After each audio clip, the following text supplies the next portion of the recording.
want to call me Ronald? I can see a couple. I can see a couple. It's like we never left. It's like it never happened, actually. True. Alright, so, Start the stream for the first time. for the first time, the last we had left off, you guys returned to Skalavik from Gatland in order to get help from them in this war, essentially, that has been building for a little while. These Helfgar individuals, these kind of zealots of Dekul, who have this delusion of what they believe to be true and are using it more or less as an excuse to just rampantly go around and kill and take and do as they please. However, you guys have been pushing back, doing things to thwart their efforts to be successful and basically wiping out anybody who doesn't believe what they believe. Your recent trip to Gatland, you ended up at this mine that you had liberated from the Helfgar control, left in the care of Reese, who is somebody who is from Gatland but seems to be pretty familiar with the mountains there. You found while you were there that they were making some sort of weapons, or forcing some sort of blacksmith that was there to make weapons. After leaving there, heading to Gatland, and then giving the news there, you got the approval, essentially, or were given the assurance that Gatland would be there in the time of need, whenever you would call. You left this kind of sending stone with Bor that allows you to kind of send one message back and forth each day to sort of start planning this setup that you're getting to right now. When you would return to Skalavik from Gatland, a couple days of being there, the long haul itself was ambushed. You guys were able to get rid of all of the Helfgar that were in there, as well as a few that were on the outside. And it was in that moment that Ragnvald began to get very upset by all of this and decided to really go on the offensive. Not in some sort of just random kind of blind attack. This small little camp was located between where you had seen the leader of the Helfgar, Magni, kind of held up in this ruin mountain, like kind of, not quite mountain, but this hill that had ruins at the top of it. There's a lot of large rock faces that surrounded it. A very protected and hard to attack position, especially through all the terrain and everything. However, you found, Seafram and a few others had found this in-between camp, essentially. A large space that was holding a good amount of Helfgar individuals that were not all able to sit at the top of this small camp in the ruins. So they more or less were sitting there down in this little valley, essentially, that was between two very large bits of trees. Just kind of what has been described to you as a large, open, kind of snowy field where they have been setting up small tents, barricades. They've had these shipments coming in and out of there, and have been moving in and out of there in large droves and kind of forces going around in the area that you kind of live within. You don't really hold domain over it, but it is in very close proximity to where you live, you know, only being a few days or so away. The decision was made from the attack at the Long Haul. 2 days' time, you guys would march toward this camp. Initially, there was going to be word sent to Gatland, and then after the scout had returned, you guys were going to start marching. But being able to quickly communicate using the stone that Cain had given to Bor, you guys were able to get these plans in motion much sooner. The last update that you had from Bor was that they were moving, so you don't really know exactly when or where they're going to be in position. But you guys, all doing your preparation beforehand, getting ready to go to war, you start really feeling the shifting in tide within the village itself. Everybody has always had this sort of tense feeling within the village itself, just because of the random and frequent attacks that have occurred. And even outside of the attacks that happened while you were there, you do know that there were more attempts to attack the village outside of there. None of them ever seeming to be large enough to really take out the entire village. Maybe one, maybe two. But my point being is that it has been nonstop, and it kind of has this tension in the air where you could kind of feel it. It's very palpable. Everybody's kind of nervous. But the walls being up and there being more defenses, more people around, and the village itself being built up to be stronger, to protect everybody inside from the Hjalfgar, has made everyone feel a little bit better. But now that the talk of war has really been confirmed and that you will be marching to do so, the whole tide has shifted within the village of people just doing everything as far as preparing things. There's not many people just kind of sitting around outside of, some children and unable body individuals, to where you guys now see the walls being manned by several people. You can see the walls still being worked on continuously, and weapons and things and supplies being gathered and brought over to the docks. People that are, as you are walking to the boats, you can see people saying bye to their loved ones and their families, as many of you would have or would not have, either way. Getting to the docks themselves, but prior to that, sorry, I don't want to go too far ahead, just to have a good recap here. As far as preparation, spending a lot of time making sure that you are going to be ready for the journey you're heading into. I didn't make it super clear on the last session, just because there was a lot of other stuff going on, but it is cold. It's like the deep of winter, essentially, for you guys right now, and your winters really are hit or miss for their length. Sometimes they're a bit longer, sometimes they're shorter, but they are not forgiving by any means. So your preparation of going to war and doing this, there may be a little bit of reluctancy from a lot of people, but you've basically been ordered in a way by the Jarl that you are going to war with the Hjalfgar and to prepare and make ready.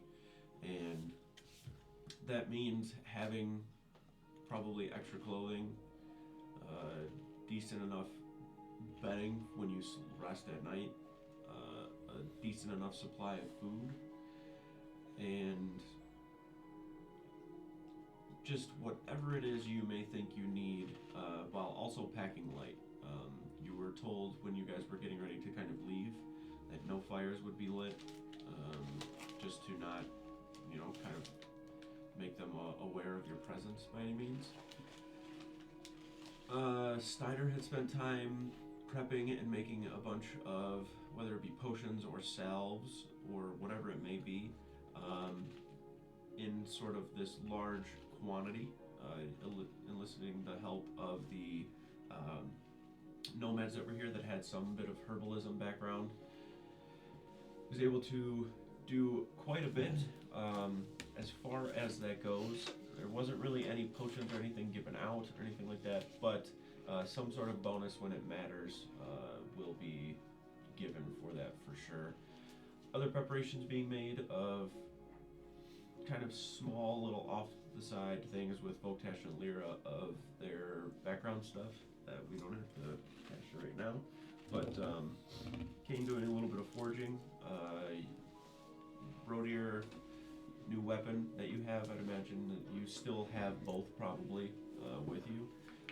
So as far as what you have with you that you're bringing to travel, if there's anything extra outside of whatever you'd have in your bedroll that you would have added on, make sure that you just kind of look really quick and then draw a little note or something, just because if you don't have it, you don't have it at this point. Like, you are getting to the boats, you get to the docks, and you are taking off. Everybody greets the Jarl as they're going across the dock in some fashion or another to basically show your loyalty to this. It's almost like a pledge when you do that. And there are consequences if you, and I'm only saying this just for more lore purposes, when you watch, this is another note that I'd like to make, when you're watching everybody kind of going up and going through the motions, let me double check and make sure that I have the correct.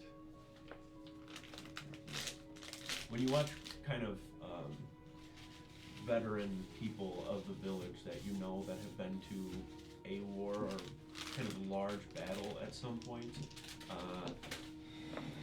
they have on them some armbands, like an armband essentially. You don't really see many of the details of it, but you know of its tradition and what it stands for. That armband is like one of the highest bits of honor that you can receive within your tribe, to go off to war and fight alongside, the Jarl or somebody who also has this kind of war band that they hold. It's just this kind of metallic band, whether it be gold or silver, that's up on the arm, the forearm. Some people just have it like on a necklace and like a really big hoop or whatever it may be that they wear sometimes.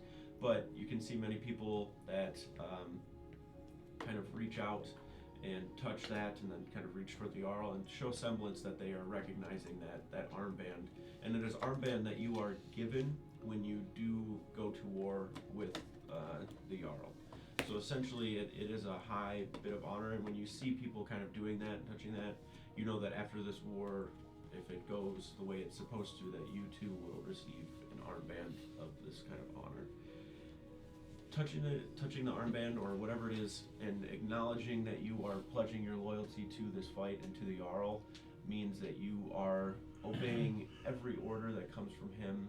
You are listening. You are being a devout Viking in this sense, and that if you were to abandon or leave or disobey in any way, you could basically be either banished or killed for doing so.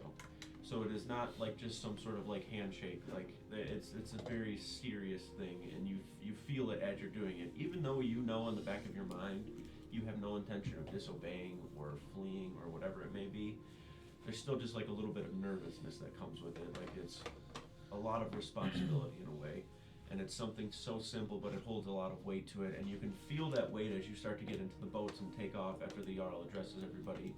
Your ship leading the charge down the river, being the front boat, I will say specifically, Kane, you feel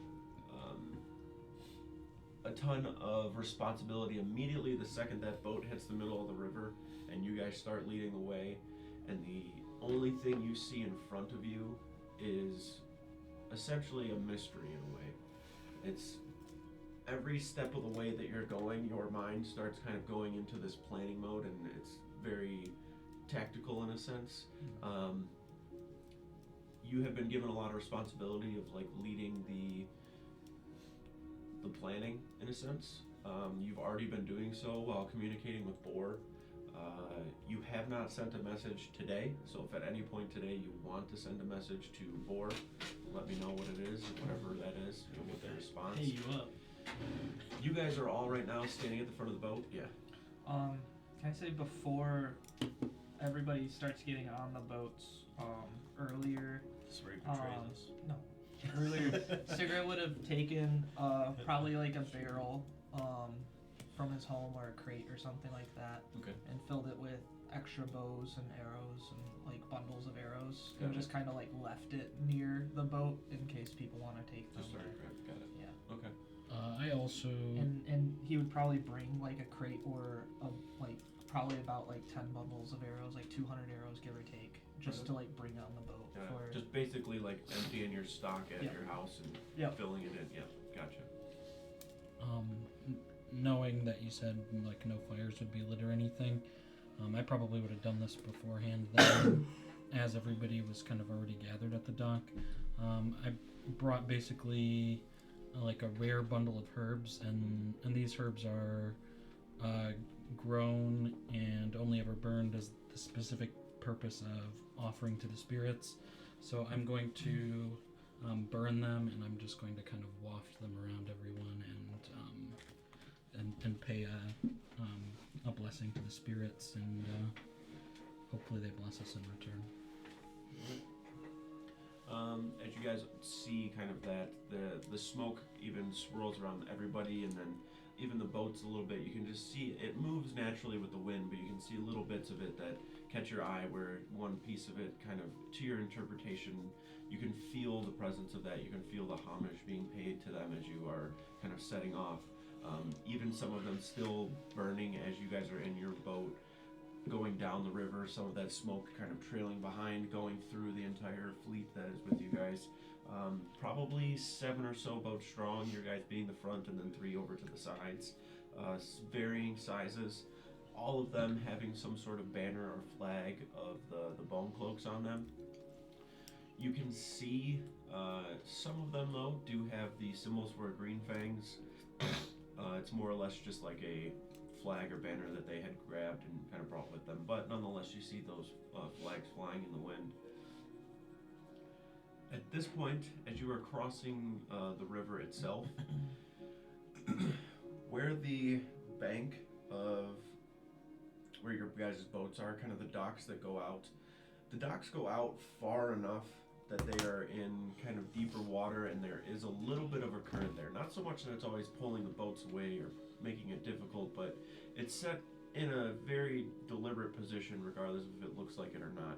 It's far enough out that the ice doesn't come in so heavy along the bank, and close enough in that the current's not dragging everything out. So your boats all kind of sit down there at the edge there. Some of them are even tied off to several other boats where you have to get in the other one and kind of pull it in, just because of how many people have just been coming into the actual village itself.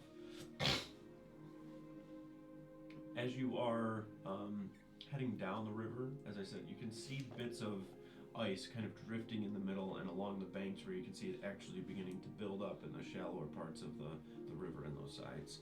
There is actual, probably 8 or so feet off of the edge, like on the riverbanks, where there is just kind of solid ice that's kind of washing up onto the rocks. You can see it's very slick. There are, like I said, drifts of ice that are going through the middle of the river that you kind of drive or sail over a little bit. You can hear the kind of chunk kind of clanking off the side of the wood as it goes through. None of them, and you know, as long as you're not looking out and seeing some sort of large collection of ice, none of them are going to be capable enough of popping like a big ass hole in the hull. I mean, you have a very sturdy wooden hull to the boat, outside of a huge rock that's planted in the actual river itself. Nothing here is going to He just told us there's a huge rock cause you planted in the river to sink. somewhere. Everything is High drifting speed. down. Move it. The cold air itself is frigid. You can feel it almost in your bones. Your hands against the cold wind feel uncomfortable. Your grip almost feels a little bit weakened. You constantly find yourself tucking your hands up in your armpits, like maybe like some sort of pocket or underneath some sort of fleece-lined bit of material to where it has warmth to it. In warm pockets, dude.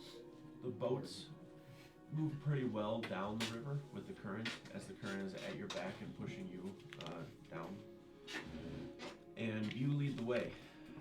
At this point, you will have to decide where you would like to get off the river at and land on the other side. You guys, I'm trying to remember if I did this, and I think that I did. Seafram is in the boat with you guys. Yes. He was the one who originally scouted everything, so he has a little bit more of an idea of where exactly the camp is. So it is up to you guys where you would like to try to You throw him overboard. Oh, I thought you were saying. go up on the bank itself. So don't have a map or anything. You're kind of just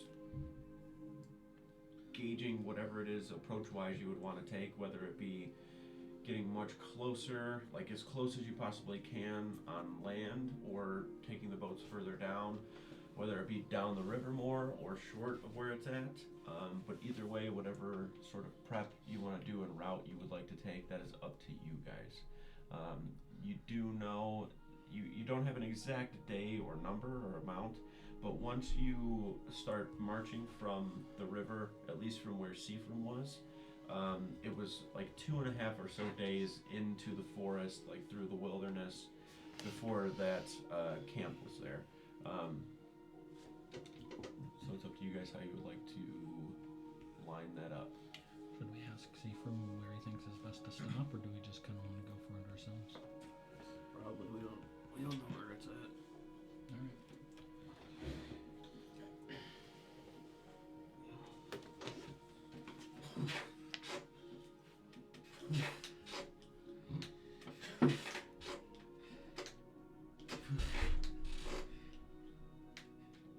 Just don't go the wrong way. Just going that way.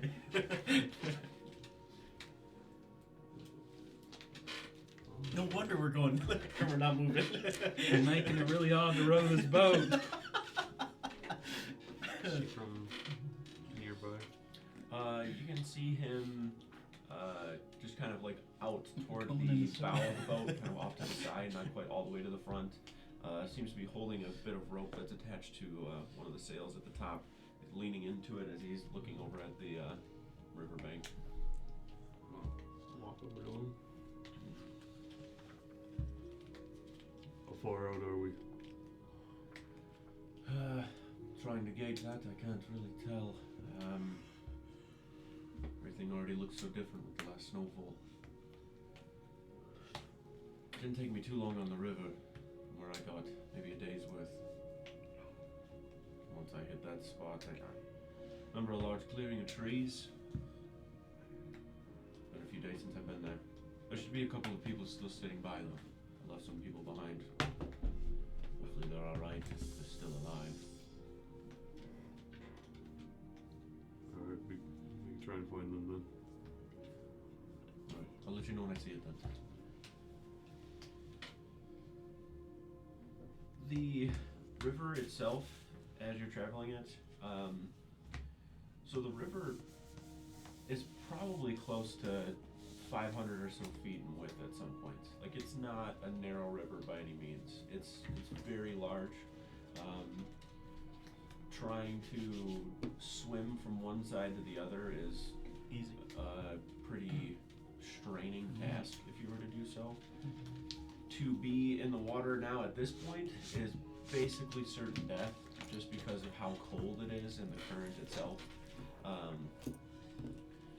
You have known through your years of living within Skalovik of many people being taken by the Brekka, whether they be out fishing or whatever it is, and the boat, whatever. It's very unforgiving. So you are a bit cautious. You can feel how cold it is outside. You can see the ice drifting through. You can feel the wind kind of almost like a crosswind against you. So even though the current's pulling you down pretty good, you're having to row on one side just to kind of keep it straight. You're not really having to row to keep forward progression. It's more or less just keeping straight. You can see Seafrim is definitely keeping his eyes glued to the riverbank itself. You can tell that he's just looking specifically for a certain spot where he previously was. I will say that you guys probably have a little bit of vigilance to you at this point. Once you get maybe an hour or 2 hours outside of where the village is, just knowing that there very well could be other people along this riverbank, whether they be just random other Vikings or actual Fjalkar. So you guys are a little bit mindful of that, if that makes sense. As you continue down the river, within the boats themselves, it's really hard to. So you guys have like a good sense of direction for the most part, and it's all based off of landmarks and the sun, stars at night for some people. But for you guys, like going down the river, like as you are traversing it and you're looking over to the sides, I'd say primarily everybody's looking over the left. Like you're looking over the left to see the area in which you are going to be heading into. That side of the river to you guys is pretty unfamiliar. Like you guys have gone a little bit north and crossed over to where you ended up toward where the ruins are, but actually going down a little bit more and crossing over to the other side, you never really had a need to do so. You never had a necessity to cross the river. If you're gonna fish, you're gonna do it on the river. You don't need to do it on the other bank. maybe you travel a little bit, but there's no reason for you to cross and go over.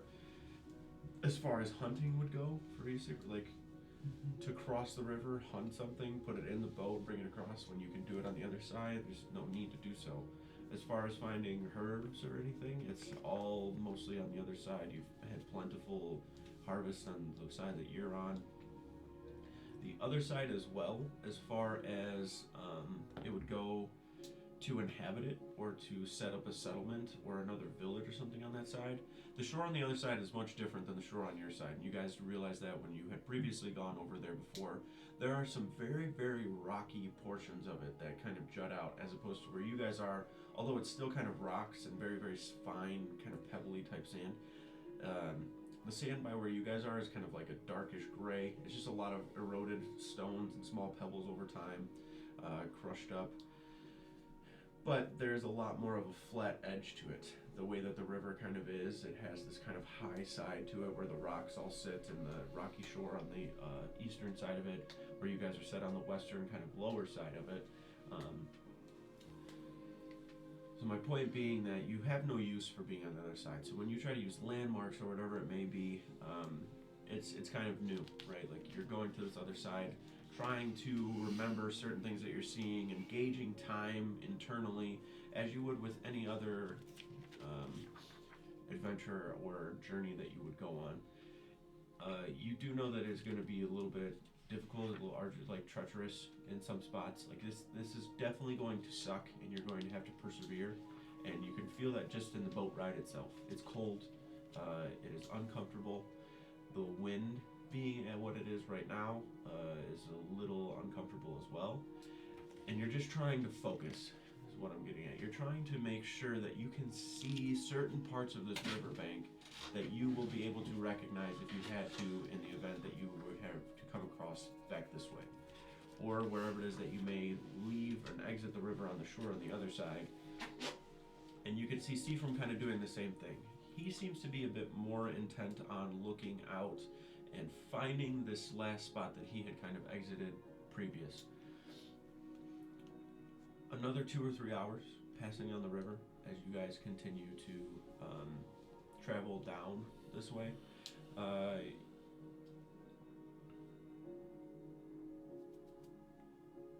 Give me like 3 people who are probably not like just rowing, like and focusing on that.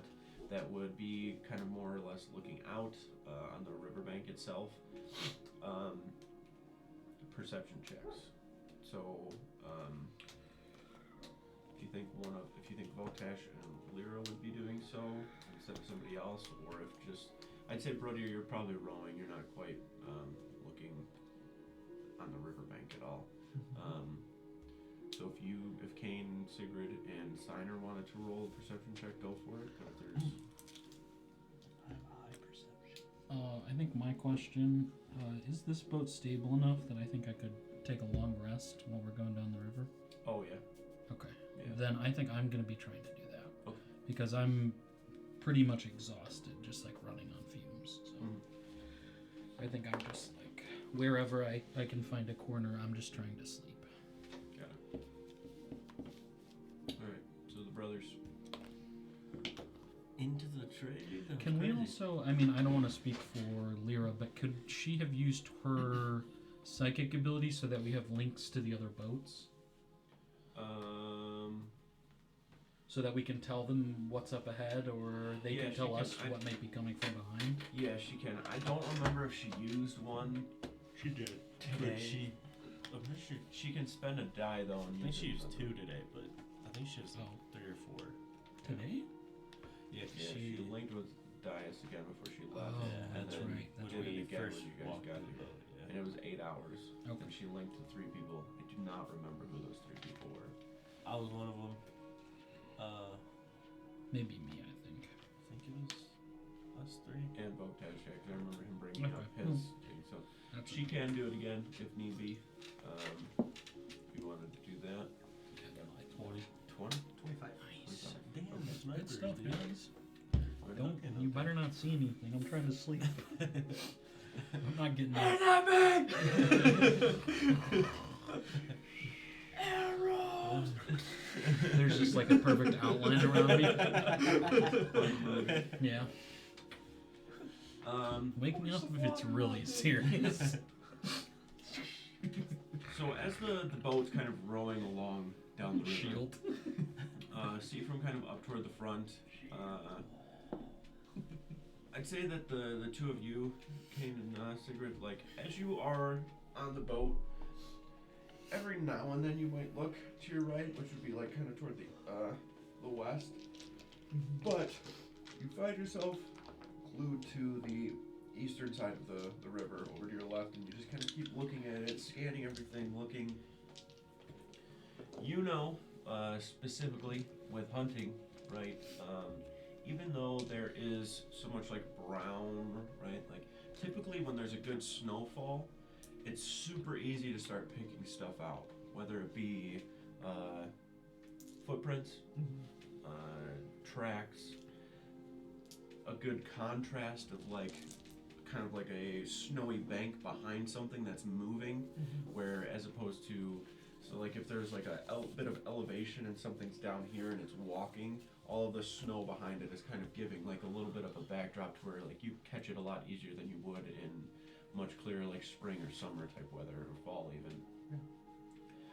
So you're kind of like walking the side of the boat as you're like kind of looking. It's not like a just constant back and forth. You find yourself like kind of sitting in one position, looking out, seeing, kind of sit for a second, walk over. You can kind of see Kane leaned over the edge possibly, like also looking out. You go stand by him for a second, you know, conversation may take place, and then you just kind of keep moving around pretty fluidly along the edge of the boat. Just being a little vigilant and being aware of exactly what it is in your surroundings. With a 20 and a 25, between the two of you, looking at the riverbank for the last, we'll say at this point, 8 hours, it is untouched.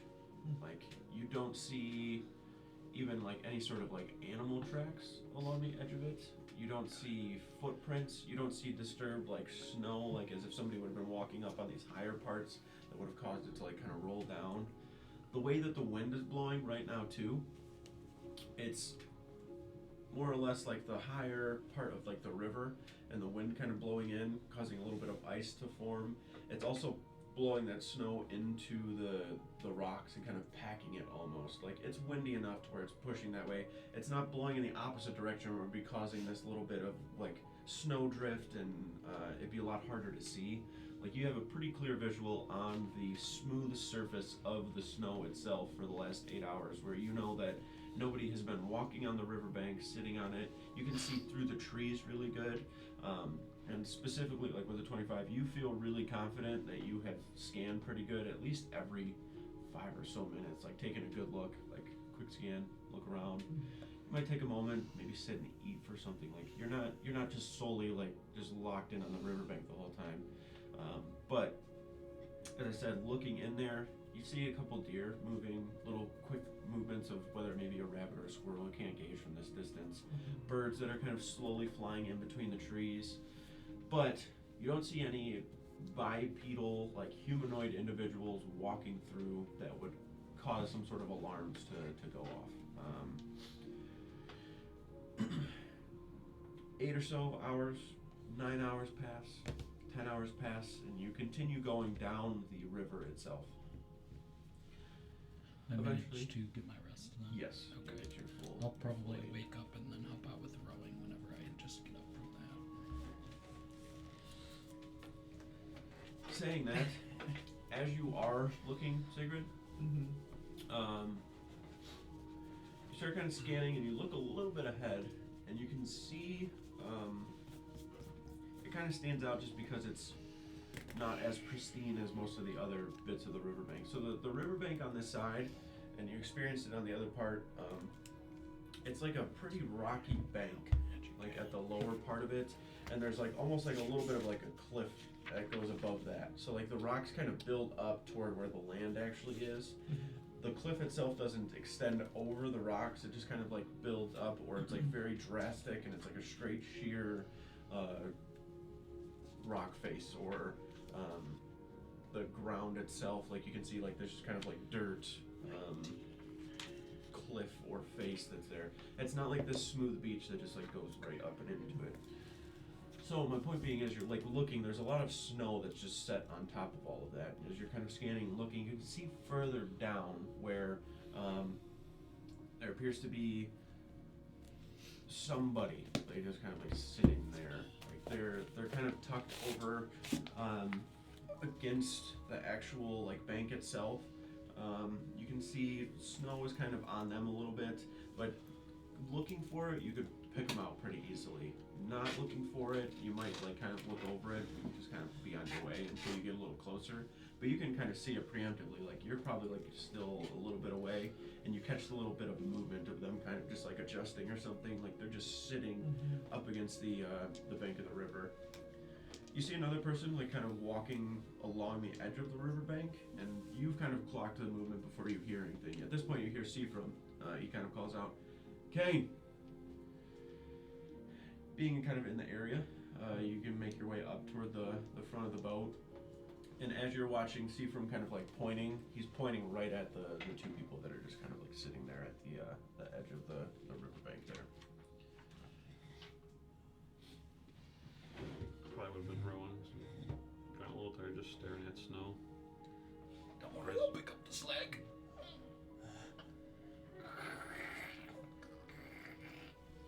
A little bit of ice.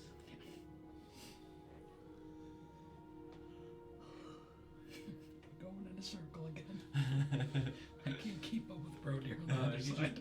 kind of pointing over in the distance. Get up off the rows and walk over to him.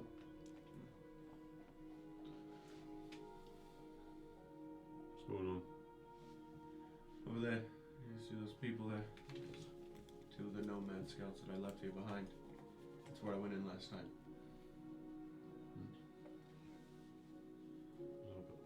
So like I can tell that they're like alive or whatever. They're not just like laying there dead, sitting there dead or something. Yeah, you can see one of them. Like at first, when that's your first thought, the one guy is just like sitting like this, like kind of bundled up, and he looks like he could be just like frozen in place. But then you see another guy on the riverbank kind of walking a little bit, and then sits next to him, and is just kind of there. There's just like this rock face that's behind them.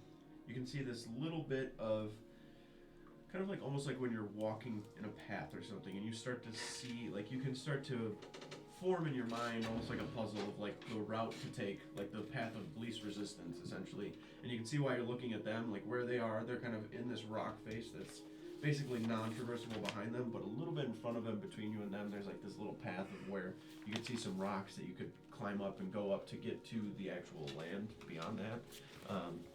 So you can see them kind of tucked over to the side to where nothing's like behind them, and the rocks that are there, there's like this huge bit of ice that's starting to form between where they're at. They're kind of just like in this little cutout on the riverbank that they're just kind of sitting there holding their position. So you don't think they're dead, they're moving around, they're all good. Pull the boat over. You got it, boss. You watch as the boat starts to drift over to the side. In order to Brody, you pull the And boat take a over. quick look behind you. All of the other boats start to kind of do the same. You can see as you're getting closer to the river bank itself, so the water that you're in out in the middle is probably close to 20, 25 feet deep. Like it's a big ass deep river. And then the closer you get toward the edge, even being say 40 yards out from the actual edge itself, not where the ice is, the actual edge of the bank, you're still probably in 5 to 7 feet of water. Like you're not jumping out and pulling it over to the side. You actually find yourself getting pretty close to the ice drift, and then a few boats behind you have large kind of metallic, whether it be like lead or some sort of iron like anchor. It's just like a ball that they just kind of take and like chuck over toward the rocks, and then it gets set there and they just kind of like pull the boat in to shore much closer. Some of them have like a little grappling hook design, some of them are just a ball, some are like a mushroom, but nonetheless a lot of the boats are kind of doing it. You can even see some of the boats that were from the far side of where your little formation was that get closer, just kind of tap into the other boats, and then they grab on and start like tying off to where everybody just starts tying off their boats as you guys start to get closer and closer. Your boat being a little bit bigger, you can kind of get pretty close to the ice drift itself, but you have two very large anchors on either side of the boat, the bow and the stern, to where you have to kind of like take them and throw them out to set yourself up to not be drifting away. The way that the current is, even if you were to ride into the bank itself, the current's still trying to pull you out just because of how far out that you kind of are. It's a little bit rocky here. It's not super easy to like get up and go over and whatever it may be. You find yourself being very mindful of everything around you just because it's slippery, whatever it may be. But nonetheless, all of the boats kind of get to the shore, anchor themselves, are in kind of position, and everybody just kind of sitting in their boats waiting. A few people have jumped out to adjust some things, move stuff around, but you can see Ragnvald is in the closest boat in proximity to where you guys are. He actually gets out and starts walking over toward where you guys are if you were to exit the boat as well. Around the shore? Yeah, your boat's up against the shore right now. You're getting ready to either get out of the boat or just communicate with the people there or do whatever it is that you want to do. I'll jump out. Okay. So you can see the front anchor that you kind of like throw over to the side, hits the part of the ice, kind of goes through it just a little bit to where you can tell like with enough force some parts of this ice will probably break. And that's only because it's probably a little bit thinner in some spots that you throw it toward where it's shallow enough. Like if you hit in it, like you're probably only in 2 or so feet of water, but you don't want to step through it. So as you throw the thing, you can see one of the guys that's kind of stepping forward. You can see kind of good thick beard that's just kind of like bushy outward. He's got it like full going up to the mustache, everything down. You can see his eyes are a little bit bulging out of his head. His hair is very, very flat to his head and thin and kind of slicked back. It does not appear to be somebody that you have seen before. You can see he's a little bit burlier, has a lot of very dark clothing on though. You can see he carries on both sides of his person what appears to be some hand axes.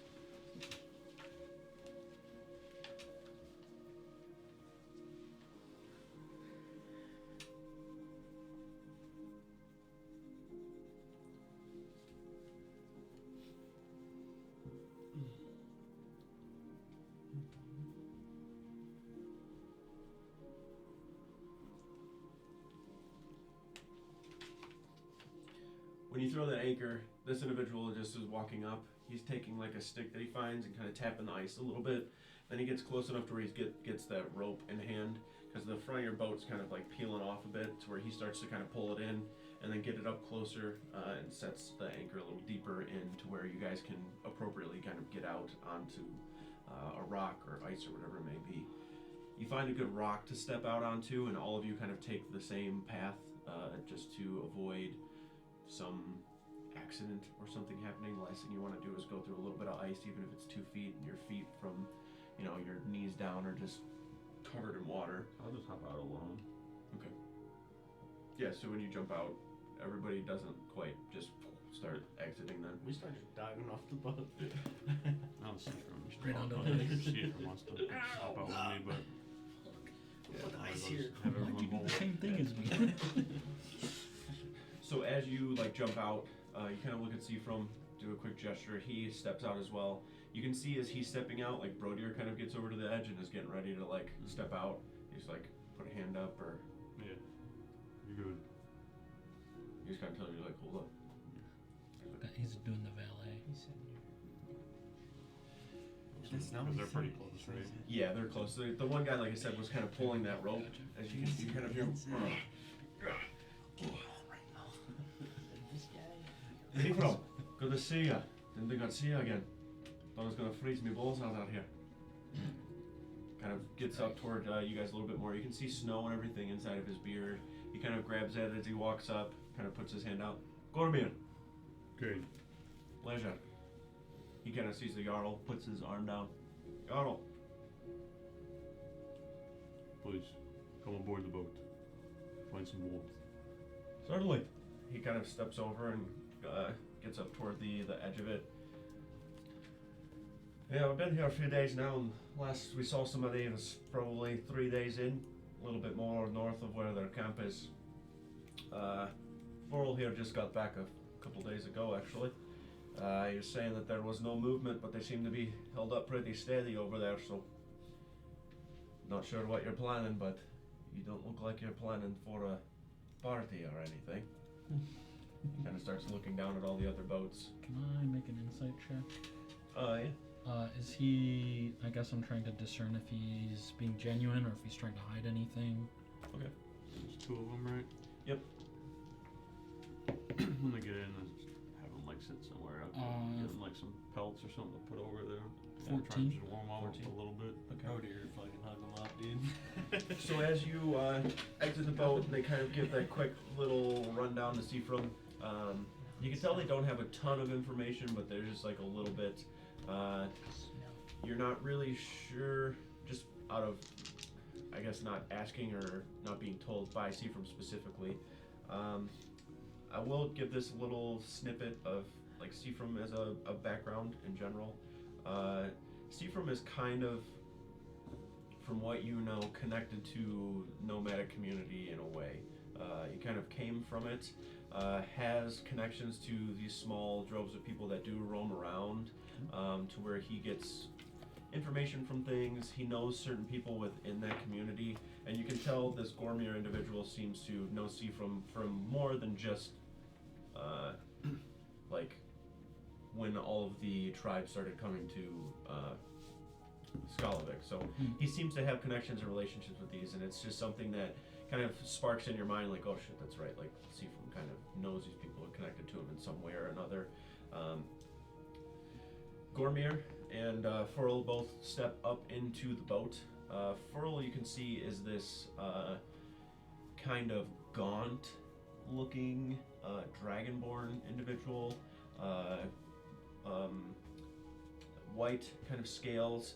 You can see little black streaks that kind of go like underneath his neck that trail down, following the kind of part of his chest, almost like trimming where his musculature would be.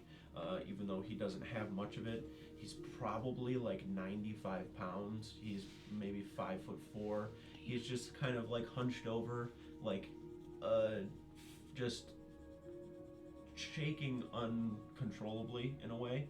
You can see him kind of like putting his hands together as he gets up onto the boat. You can see his jaw itself. He has 2 kind of like hoop ring kind of piercings on 2 scales that kind of come off like these little I don't know what the fuck you would call it. It's like fins essentially, like off the bottom parts of his jaw where they're kind of hooped into. Kind of steps up into the boat, and you can see him kind of just like sitting there shaking as he's kind of looking around. Gormir grabs Furl's back and just kind of like gestures him in a little bit to where he goes and finds just like a little spot by some crates as he's just like sitting there shaking, kind of looking around. I'll grab another one for him. Yeah, just keep covering him up. As you're standing here, Jarl, as he's making his way over, hasn't said anything. He's just kind of sitting there. Seafrom starts to basically look out, like of where this is at. I do remember all of this. Once you get up these rocks here, it's still a little hilly, but once you travel probably about a day, going eastward, shouldn't be too long before you can be in position. Not sure how close you want to be or how far away you want to be, but there's not really much of a great place to camp within this area. He starts to kind of look and put his hand out. Travel probably about a day in this way, and I'd say a day and a half out, going southeast from there. you should hit the camp. Small clearing of trees somewhere within there. You know that there was this part over more toward the water once you got further closer to the camp. But that's a little further away.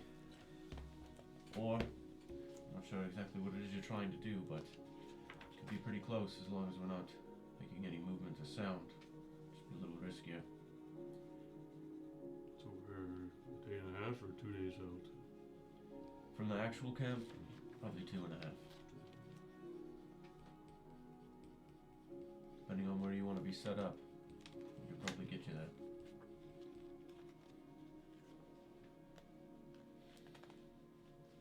Like the guys that were brought aboard.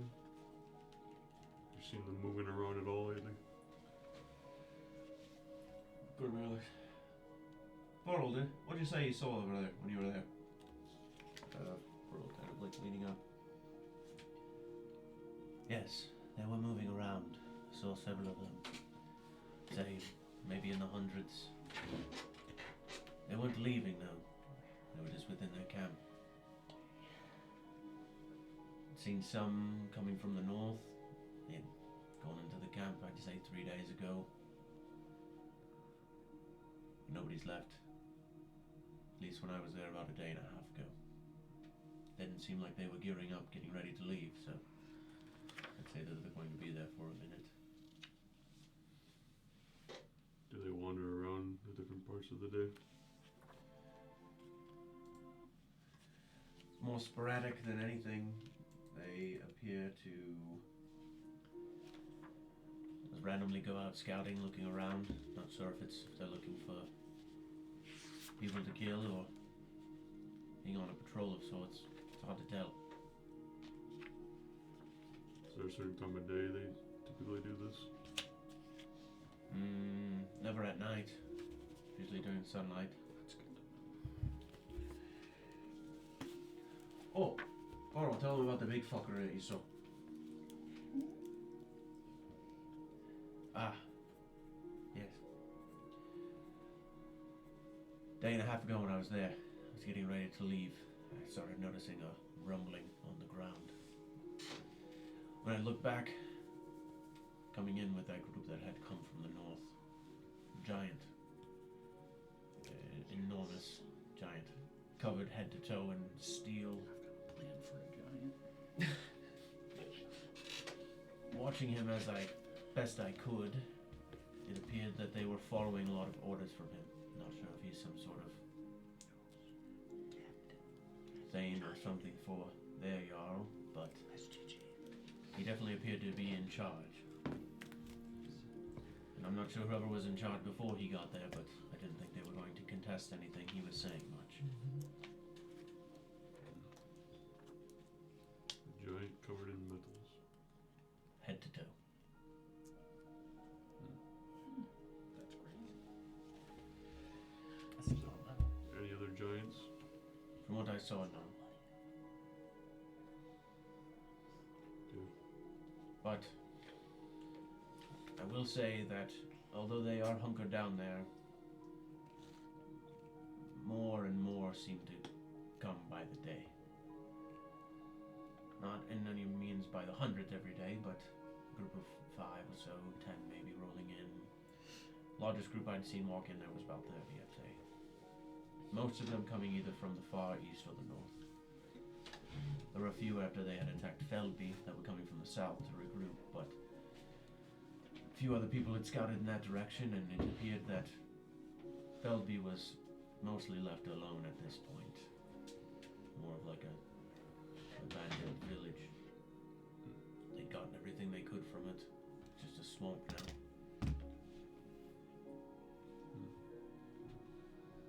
Interesting. What would you like to do then, Kate?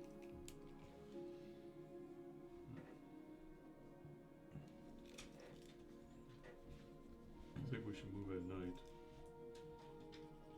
When they're not going to be out looking for us. I'm a little worried about boars. Our allied forces, if they're going to be coming in from the east. If reinforcements come from the east as well.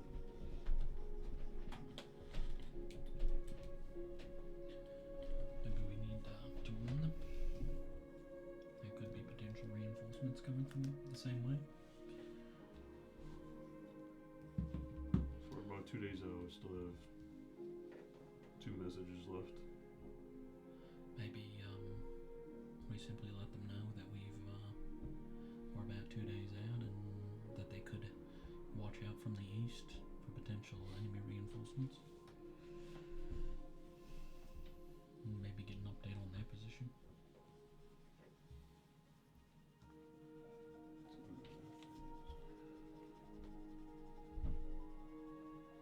Well, we should attack at night also. Yeah. So they all should be there. At least the majority of them should be inside their camp.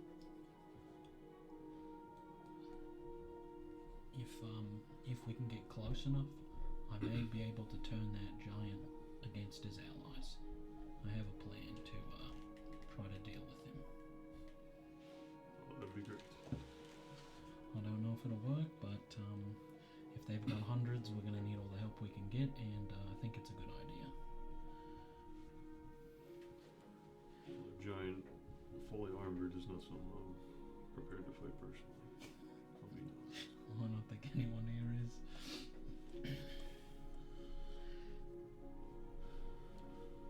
Time is it now? So you left fairly, like, late in the morning. So with this time of year, you are like just now, basically, like it was kind of already getting a little bit dark when you had got here. So you are getting into the darker part of the night here soon. Within the next hour or so, it'll probably be pitch black. You have like a little bit of moonlight from like half a moon that is like coming down across the river, illuminating, kind of giving way to some, like giving some light. But you know within probably like a good hour or so, and especially if you start moving through like a forest, it is going to be dark as fuck. Well, I'd like to attack at night. I just don't know how long it's going to take us to get there exactly. Perhaps you that know the area a little better, or know how to navigate a little better, can suggest when we should move then. You can kind of hear from inside the boat. They're both kind of standing up. Gormier and Furl kind of have the furs around their shoulders as they're kind of sitting there. Fuck yeah, man. I'll travel wherever you want to go. Fucking bring you right to these bastards. We can lead the way. No lights at night though. I recommend it. It's gonna be hard as fuck to see. We'll just move a little slower. I agree. Do you think we should travel through the whole night since we've been rowing all day, or should we maybe travel a couple hours into the night, take rest, and then start again tomorrow evening? I mean, it gets dark pretty early anyways, but... Whatever you guys think. As long as we get there as quick as possible on that night. It's fucking tricky to reverse it. There's a lot of rocks. It's pretty fucking slippery right now. The snow's no good. Can't see shit because of the dark canopy from the forest, but we'll do what we can. Alright. We're trying to head in a straight line right to the camp. Or do you want to be off the beaten path a little bit? We're southwest of it, is that correct? From where you are right now, you are actually like northwest of it. Because Northwest, you have to kind of okay. go in east and then He you said have to we go had southeast. Okay. We don't want to be camping out in the open. Alright. The plan, right, is to just attack from the east and then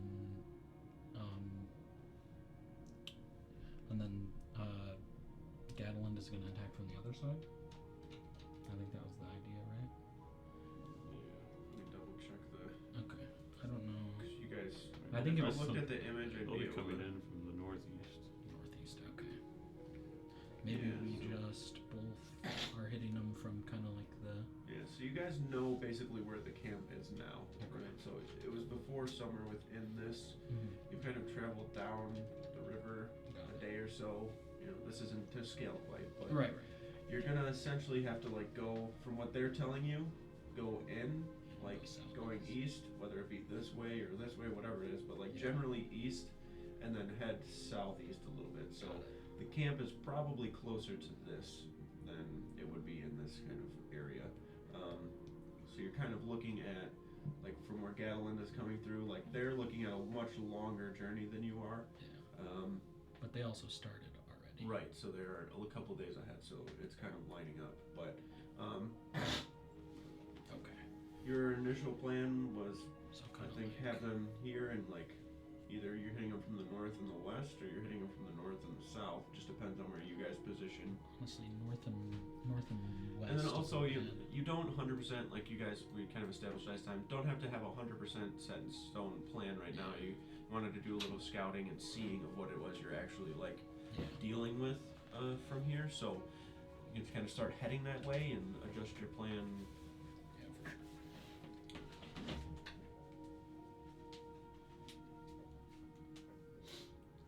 We're a few days out. We should get moving. Figure out as we get closer what our plan is exactly.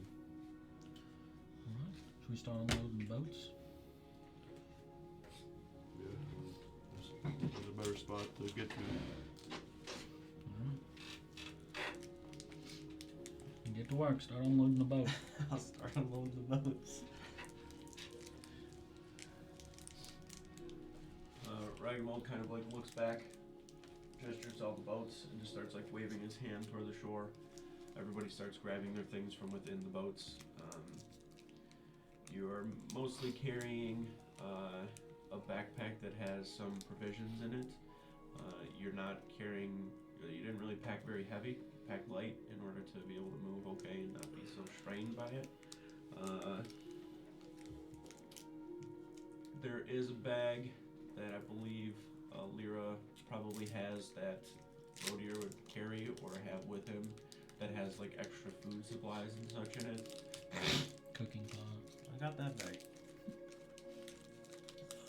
But a lot of stuff that was brought is stuff that you can just kind of throw together without a fire. Yeah.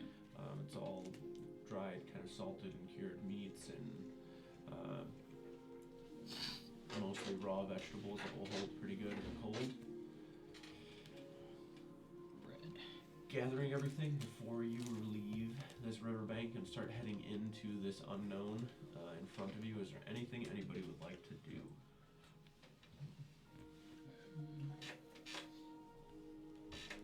Send Boar a message. Okay. What would you like the message to be? We're about 2.5 days northeast of the camp. We're gonna push in about another day or so. They're getting small reinforcements from the north and the east. Be on lookout for that. And we have word they have a fully metal armored giant in the camp.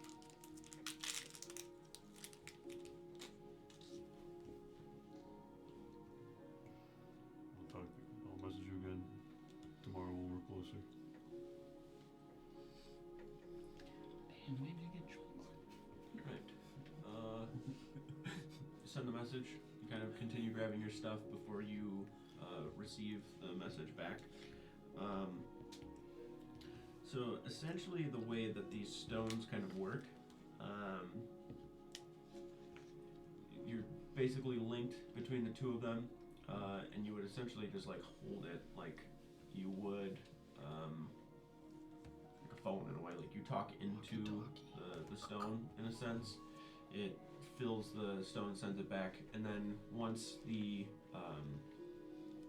message is sent, it's kind of like stored on the other side to where like you could kind of just like access it, and then all of the words start to exit from the actual stone itself. So it kind of has like a dull glow to it whenever the message is like sent back. So essentially like you're just like checking it, like looking at it to see if like another message or something has come through on it essentially. But once you've sent yours, you wait for a little while, start grabbing the pack and like moving, getting ready, and then before heading up the actual portion here that you guys are going to start walking, you look down and you can kind of see that it's glowing. Access the message or wait, up to you, it doesn't matter, but I'm assuming you would just listen to it. Kane, message received. we've been traveling probably 3 days now. We're just heading straight east from Gatland. Got a couple of scouts in front of us trying to find this fucking camp, and we'll set up about a day's out. Let us know from there. Also, dibs on the giant.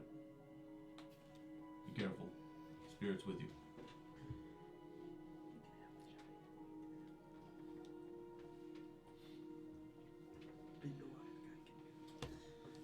With that, you kind of have the stone, put it back away in a pocket, adjust whatever pack you might have.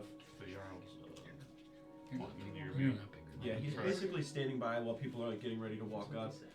Gormir has started to kind of go up to where he's at the top, and people are starting to congregate and move in that direction to where he'll kind of lead the way. But Might he be bigger seems to than be Wooten, waiting not bigger with than Seafrum Wooten. and Furl for whoever's going to be leading up at the front. So they were not going to move until either you or the Jarl go forward. Genetics difference. I'll just kind of, as I'm walking past the Jarl, I'll just like walk slowly. Galen's still on truck. It'll be about a day out when we are as well. He takes his hand to your shoulder. All right. I'll just nod and start walking. Gonna be a long, cold walk. As you start walking up, Gimdall, kind of by the Jarl, as you're kind of walking up, he's looking at you, and you can tell that he's getting ready to talk to you, but he waits until you guys both step up and start walking up the rocks here.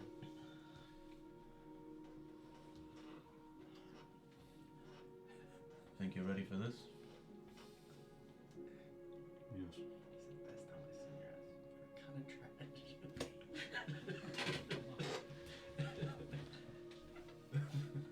Sorry to make them pay. We will. I'm sure of it. And he starts like looking down at all the people and kind of like looking up. You have a lot of weight on your shoulders right now, Kane. More than you realize. We're going to war. People are going to die. You need to understand that these people are following whatever orders it is that you're giving. Although it may be easy to hold that responsibility, hold those deaths on your shoulders, know that they're all here knowing very well and good that they're not going home to their families, possibly. Well, I must be the first one to die, and so be it. Don't see that happening.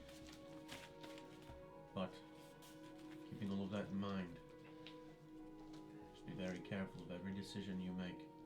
The two P's. Two time. You understand what I'm saying?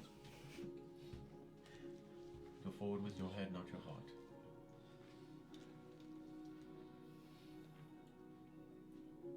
I understand.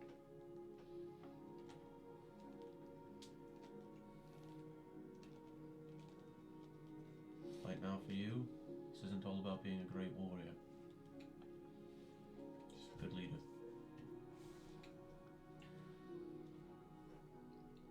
At that point he starts getting up a little bit further to get up towards Seafrum. Him and Seafrum kind of exchange a few words at some point. And Seafrum kind of like looks over to Gimdall. Gimdall points over toward Kane. As you're kind of walking up, don't really hear much of what is said, but as you get up toward the top, you guys as well, as you see Kane making his way up. Also, you've got about 40 or 50 or so, I think the count, I had a count here. 700. 700 strong. Yep. Men, women, and children. Mostly kids. Okay, so your guys' count of how many you have is 35. So you have 35 people. You sure it's not 40? You say 35? 40? Let's turn back. This is not gonna go well. And you said they have hundreds? So you guys have the Do what we can. 35 or so. Do what we can. Should brought the kids. No, we would add 45. Really good at catching arrows So 35, even though it doesn't seem like That's what a I meant. big number, you guys can kind of disperse within the actual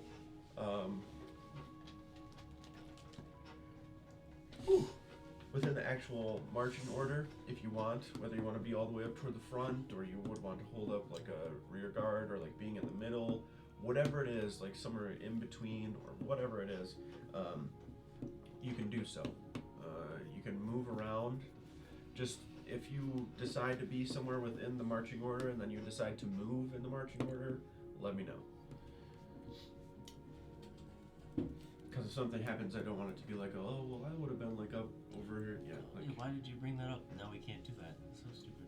It's so unfair. Are you moving around somewhere? I was gonna move around, but I'll now I be at the can't front. cheat. Actually, I was at the front of the marching order, and they're attacking from the back. I was at the back. I said that. I told you I was at. You guys do see Kane walking up the rocks though, getting up to the top. You can see that the rocks here, like you're having to, in some spots, put your hand down and like lean forward to get yourself up. You can feel the just ice cold ground on your hand as you do so if you don't have gloves or anything on. But it's up to you guys where you want to be. I would need to know in the marching order where you would like to be. Need to know? Yes. Now. I want to be towards the front, almost like a scout. Maybe a little ahead of the group. Alright. I probably would have been towards the front until we came up to the like more rougher terrain, and then I'd probably like help everybody get up. So then I'd be at the back. I'll probably be with, I'll be close to Brodir. Alright. And eventually, after everybody and their supplies start getting up, as I said, 35 doesn't sound like a big number, but when you start marching and you're moving through the terrain that you're in, there are some difficult places to get through. The very first portion of where you start to walk out from, so you can see, just to give you like a general idea of how and who is kind of around within, Ragnvald, Gimdal are up toward the front. Seafram has kind of broken off and gone over toward the back. And then at some point, every now and then you notice a few or so hours in, Gimdal will walk toward the back and then they kind of switch, or Seafram will walk to the front and they kind of switch. They just seem to be slightly kind of alternating in a way. They're watching us. You can see Axe and Thorsten seem to be kind of side by side and begin conversing with one another. Many of the random nomads and Greenfangs from Feldby are kind of walking around. You being near Brodir, you can see on the other side of like the back of the train, Olga is there. She's just kind of like standing over to the far side. Up toward the front a little bit, you can see Lauf. He's kind of more in the middle. This would be Sigrid and Kane's uncle from their mother. The other random nomads and stuff dispersed within. And then Gormir and Furl, Sigrid, you would notice them. They're more up toward the front as well. They're probably like a good 40 or so paces out in front. And in the dark, like, it's a little hard to see them. Like, you can kind of like hear them moving and you're able to track like where they're at. Every now and then they slow down a little bit just to like look back and make sure everybody's there and good. But you are in enough darkness and cover that you really only see the people that are kind of immediately around you, and then you can just kind of make out shapes and blurs of movement out in front. Looking directly in front of you, like from where you're walking, once you get up and are on more solid ground and it's not just rocks, there's a little bit of a hill going upward. You can feel the incline in your calves and your legs.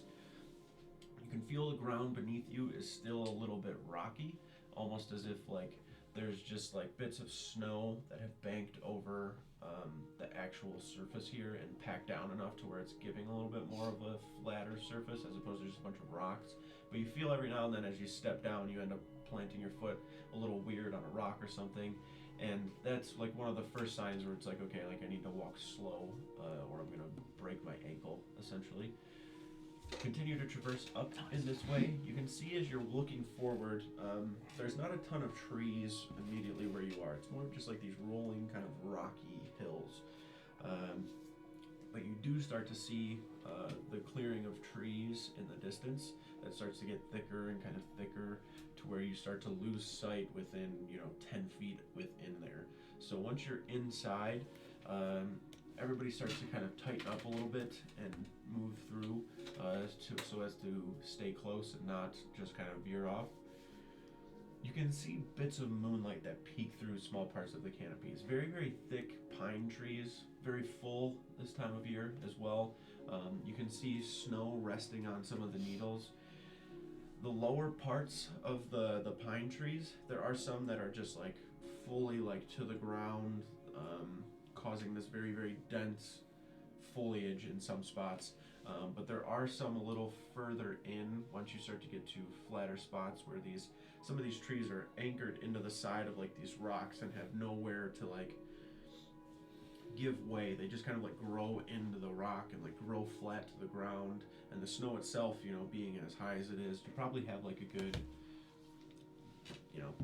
12 to 14 inches of snow that's just like packed in here, that has like some of it being so high up on the mountain, just like very, very slowly kind of packs down into the ground itself, to where you're getting just into deep snow. Like your whole foot just disappears into the snow itself.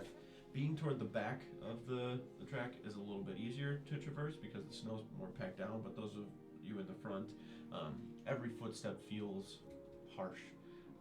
It's cold, doesn't stop. The wind lets up a lot once you're in the actual forest because of the wind being blocked by all the trees.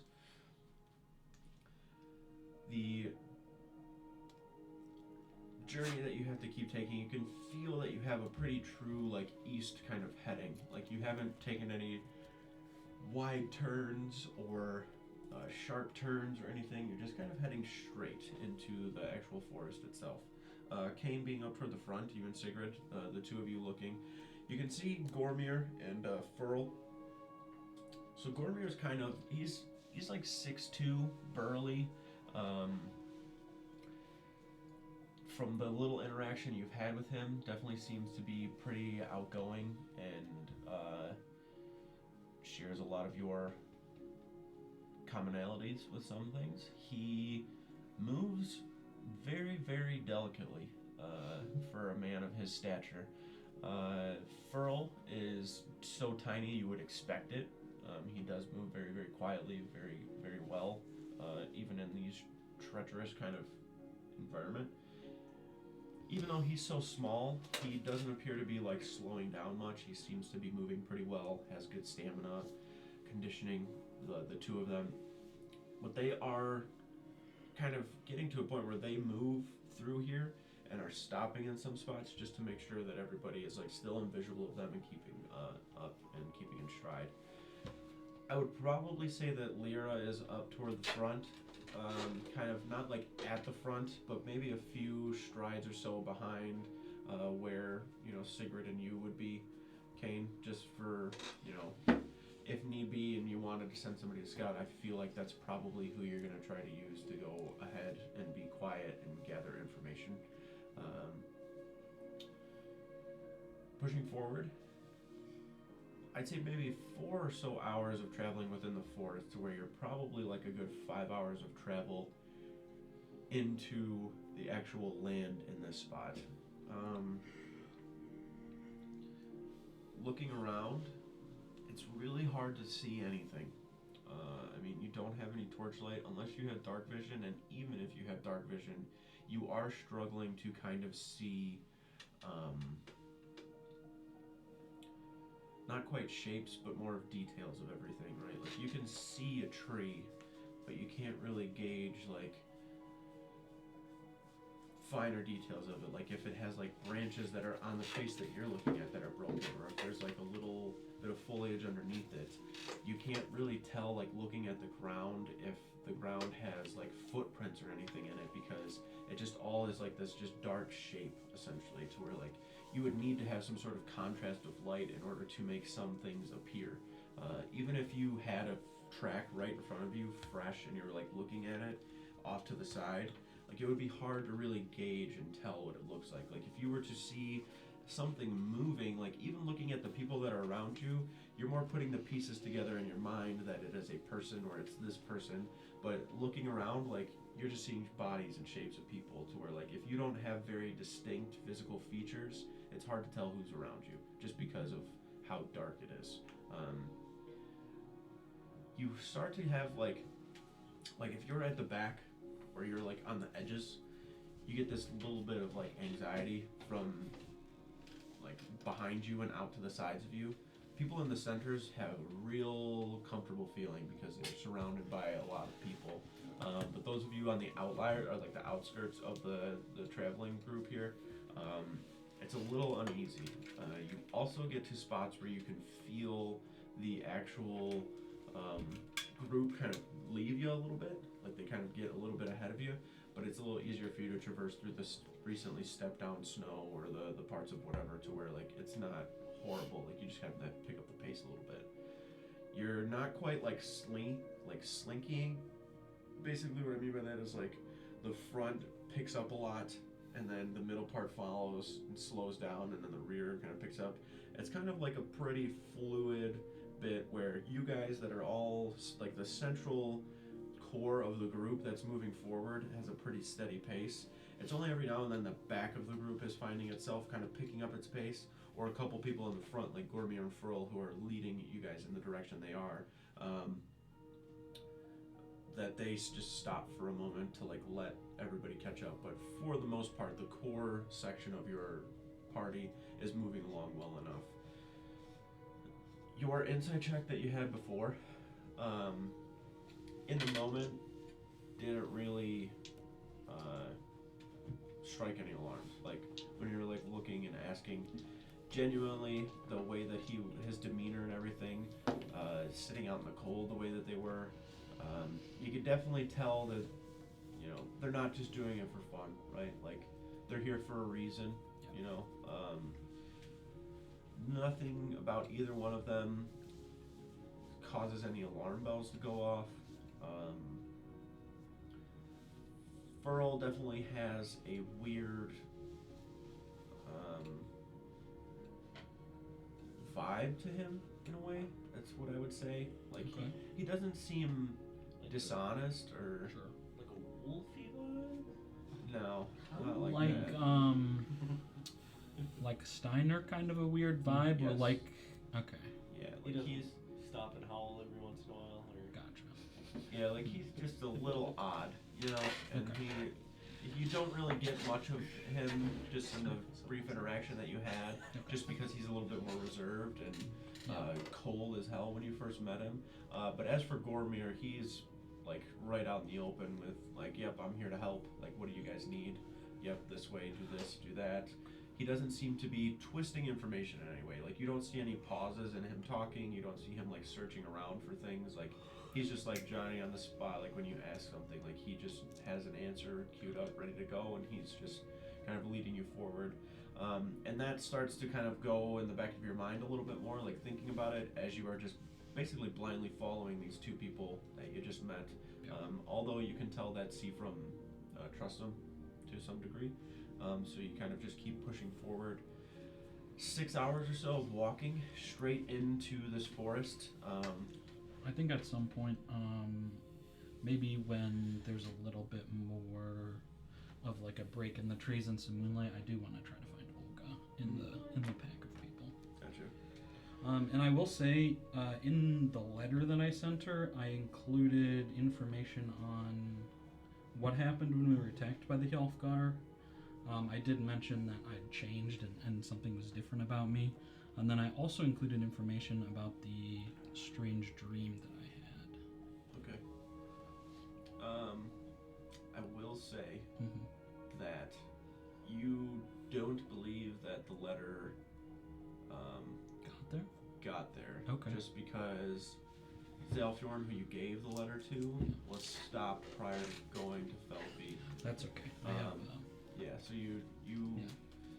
starting to like think about the letter, Yeah. and you start to realize like shit, there's a good chance she may have got it, but That's there's a good chance that she didn't. So Yeah. it's more or less like knowing that. That's okay. But you guys, like I said, about 6 hours or so traveling inward into the actual forest itself. Gormir and Furl kind of stop up toward the front. And you can see when they stop, and even when they're moving through the trees, like they're deliberately showing themselves to you guys, but blocking themselves from the direction they're traveling. So like when they find a good tree, like they're kind of. So if you're walking that way, and they'd be like in front of it, and then the tree would be here. So if you were like looking at them, like you can't see anything, but on the other side of the tree, they're kind of making like slight motions with like their hands, like kind of like waving down low, like their hand to the side, like kind of doing this to show movement. So then like they realize that somebody's tracking them and picking them up, but on the other side of the tree, like you can't see that motion. They're staying tucked into stuff. They're not just like walking in these open lanes. You can definitely tell that they have a good sense of stealth and kind of scouting experience with them. But at some point they stop. The trees are still pretty heavily it's very thick around you, like it's a dense forest still. You have at best maybe 8 or so foot clearings, but other than that, like you're walking through 2 people after the other, or one after the other in some spots where it is tight enough to not be able to see a ton around you. But as I said, Gormir and Furl up toward the front, just kind of awaiting you guys to get up a little bit further. Ragnvald, Seafram, and Kane, as well as Sigrid, kind of up toward the front, walking up to kind of meet them. I'll tell you, if you want to camp here, or if you want to try to push further south to be in a better position, it'd basically be parallel to the camp. Just depends on which angle you're trying to hit it from. And look back at everyone else that's with us. Yeah. Just kind of gauging their feelings and stuff. Gimdall kind of interjects, especially after seeing you kind of like looking back. Well, it all depends on which way Gadolin's coming from. We could hit it from the west and north, or we could hit it from the north and south. Either way, I think that we're still doing a good enough job. Say that we gain benefits either way. If we hit it from the north and west, it'll be easier to support them or each other if we need to. North and south, we cut off anybody trying to leave. I would strongly recommend we do not attack from the east at all, though. It would just push them toward Skalavik or back toward their other camp that they have. We're going to cut them off, it at least needs to be from the north. Gadolin will be in from the north.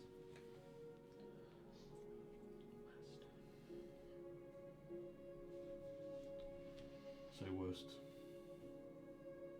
Very well. Alright then, if we're hitting it from the west, we can either just camp here and then it's about another day and a half of travel from here before you'd see the camp. I'll tell you right now though, it's not quite camping, it's more rough in it. It's no great spot to sit. Cold as shit out here.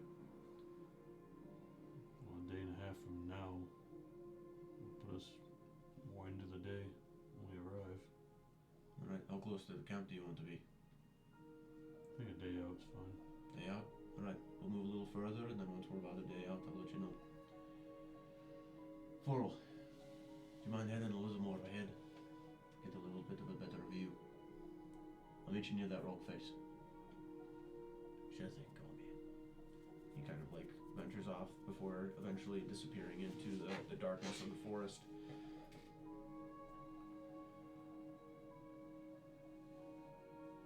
We good then? Yes. Jarl? He just kind of nods. Ormir turns around and starts walking off into the forest for you guys to continue to follow. It's at this point where the convoy has essentially slowed down and kind of stopped to where you can see kind of in the mix, not quite over to the outside or whatever. You've kind of been, I would say, tracking her in a way. Like you can see, like at first she's like all the way at like the rear of the traveling party, and then eventually starts moving up toward the middle. You can see her conversing with some of the nomads, kind of talks to Lauf for a second, moves around a little bit more. before eventually finding some sort of place just in the middle of everything to where you see where she's at, and everybody kind of stops to where if you wanted to, you could just kind of like walk over and begin to talk to her. Okay. Yeah, I'll go ahead and do that then.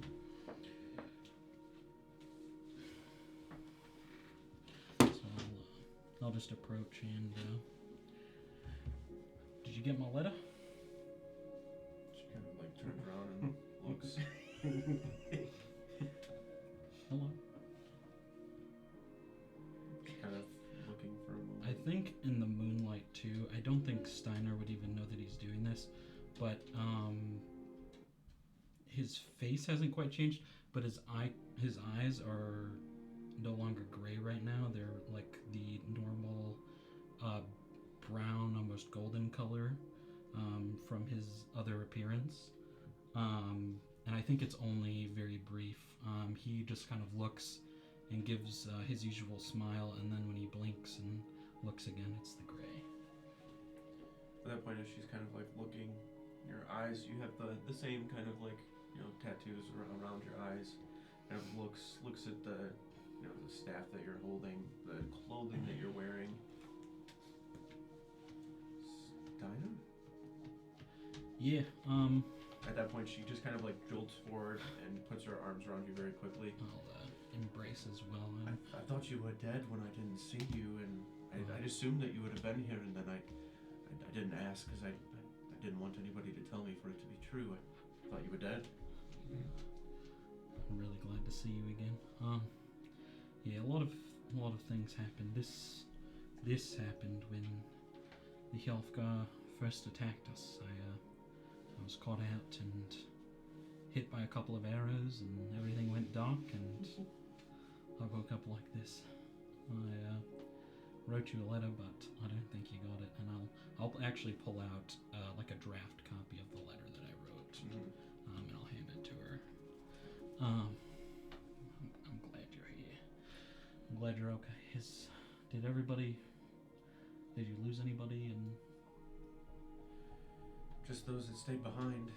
Some people were too stubborn to leave, but they made the choice. Like I said, I'm glad you're here, and I'm glad you're with us in this fight.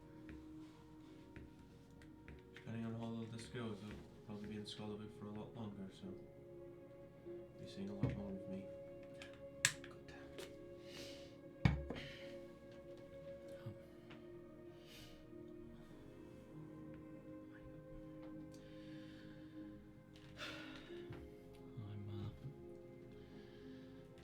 I hope this goes well. I think no matter what, we're going to be outnumbered, but I know I can count on these people. What other choice do we have? Trust the spirits and trust each other.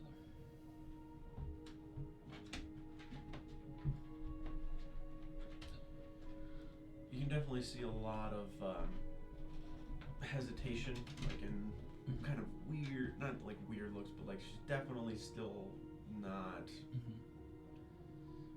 like it's just odd, right? Like even though she knows and believes it to be you, like looking at you, it's not you in a way, right? Like it's like somebody dressed up as Steiner, like it's not, like they have your clothes and they're holding your thing and kind of some eye makeup that looks like you, but the face and the eyes after, like the eyes may take the same shape, but the color being off, and ears different, the hair is different, like everything's just kind of off, right? Like you can definitely tell that there is some hesitation, and she does like reach a hand out like kind of towards yours and give like a good squeeze, showing that she's there in a way.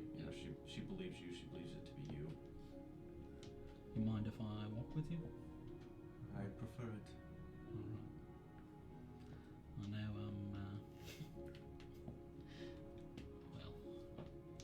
well, not quite what you signed up for, but I'm still the same on the inside. Yeah. You know why it happened?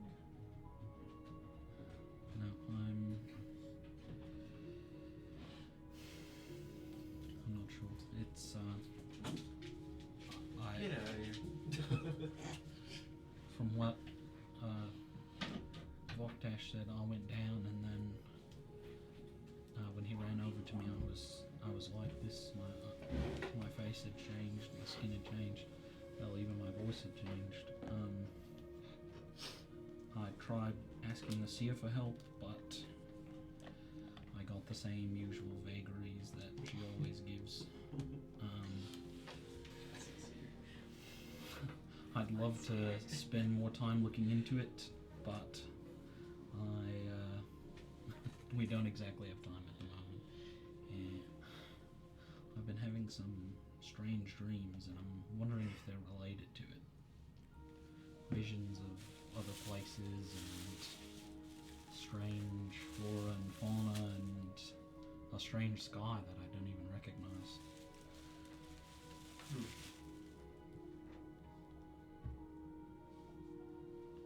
I don't know if this is somewhere I've been or seen. I certainly don't remember having seen them or been there, but it's as vivid as I can see you or these trees or the moon above. Like a very just organic and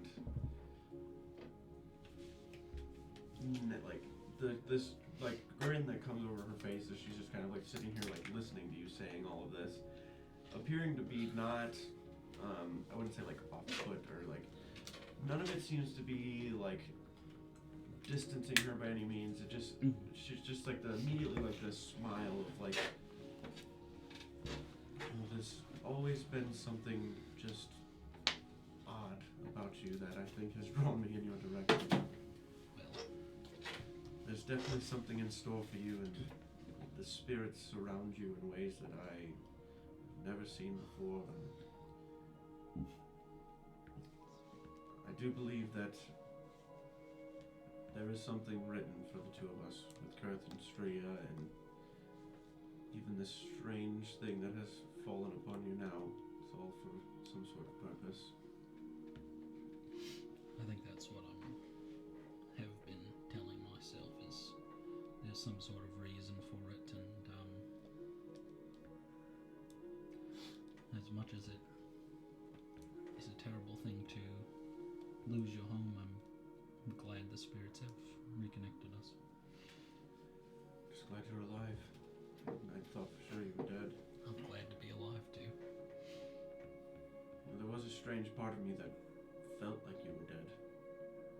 I think I was for a short time. I don't remember much. Darkness. I didn't really see any other strange things then, just calm and darkness, and then I woke up to Voktash standing over me, and then I spent a lot of time sleeping and recovering. Well, I'm sure we'll figure all of this out more further when all of this is done. Whether we get answers in Valhalla or somewhere else. We'll see. At this point, she kind of just like nudges into you a little bit, kind of head on the shoulder as you guys continue to walk, and then continues walking as you guys march in the same direction.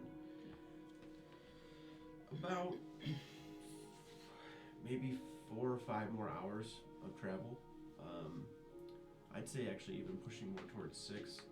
You can definitely tell the closer that you're getting, the more deliberate and quiet that Gormir leads everybody.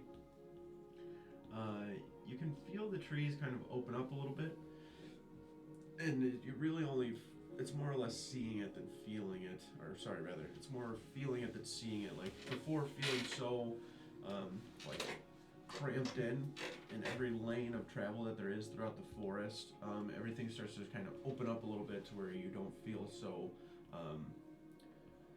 tight and constricted within the forest. It is helpful in the way that you feel like you can see a little bit more, but you also realize that you don't have as much cover as you previously did. So the point that you are is kind of just like this dense bit of forest that starts to open up into more of a sparse portion of it. Well, fuck man, here's as good a place as any if you want to camp. Alright. So this puts us on track to be arriving at around nighttime when we get to the camp. Yeah, if we were to well rest tonight and then leave by daybreak, we'd arrive at night. Alright. And we're gonna set up whatever sort of camp we can. Definitely recommend no fires. I'm sure you already knew that though. I'm gonna go meet with Furl. Anything you want us to do? Just do what you do best. Certainly. He kind of veers off into a different direction, kind of heading a little bit more south from where you guys are. Still kind of east heading, but south. Sifra makes his way over to you, kind of like standing next to you as he looks over.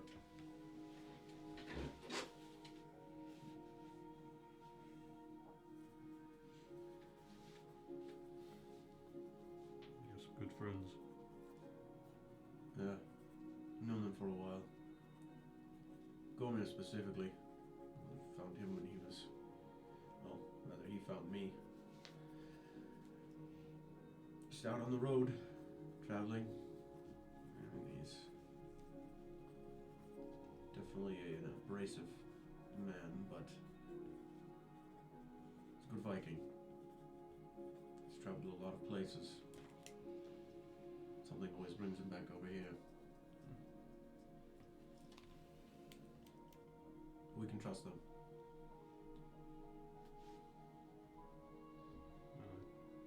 I trust your judgment.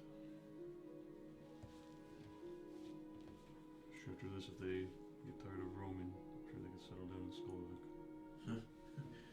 Unlikely, but I'm sure they'll at least know they always have a good place to stop. Gormir is one of those that nothing will hold him down. Seems like it.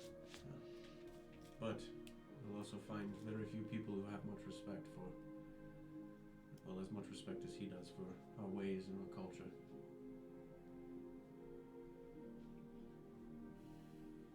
He's one definitely bound for Valhalla, I'll tell you that.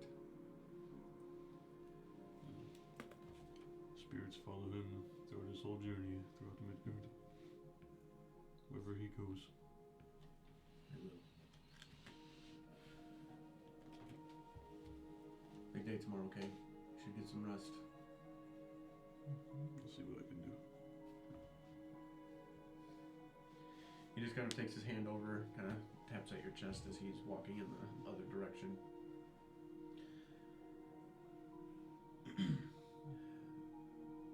Ragnvald, you can kind of see Ragnvald, Kane, as he's walking to find Brodir, actually. You can see that he is kind of going through the group of people. Like he's kind of like looking, almost kind of like checking in with people. Brodir, where do you think you'd be kind of like sitting within the group? I know you said you were back, kind of toward the back of the group. Are you getting ready to sleep? Are you kind of up? What do you think you're doing? As everybody seems to have stopped.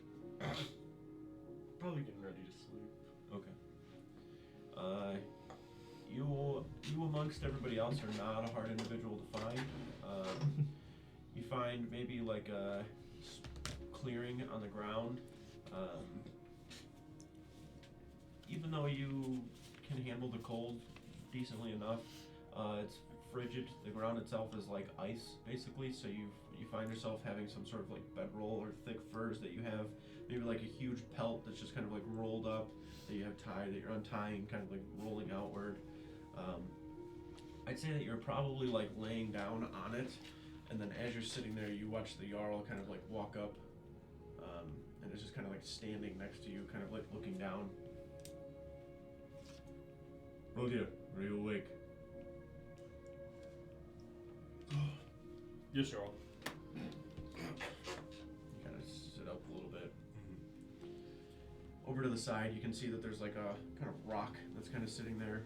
Takes his hand over toward it and kind of like brushes a little bit as he sits down on it, where his elbows are on his knees as he's like kind of leaning forward, kind of like right towards you, like to where you'd be like sitting up in your bedroll, and he's just like right in front of you, kind of like looking at you. And we kiss. Damn sick. Hell yeah. This is what I signed up for. Real Viking shit.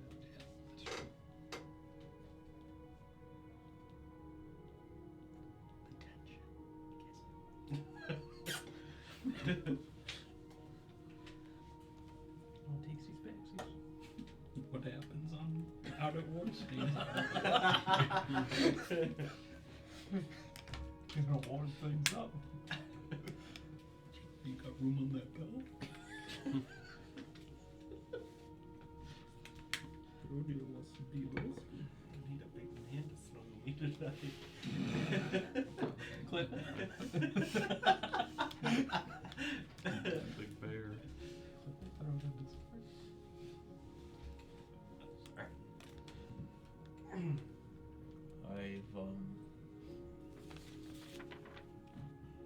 I've been thinking a lot about the struggles that you've had yourself with this whole Daypool and Aldrich seem to be fighting over something. I don't fully understand it, but I don't really get it either. I need some assurance, Rodeo.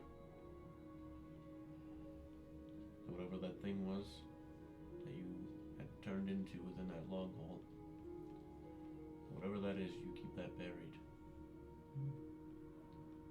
Although you helped, there was a look in your eye that did not trust.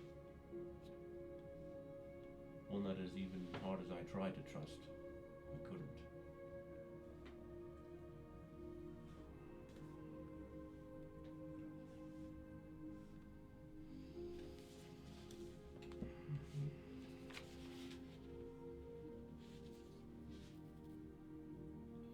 You won't see it again.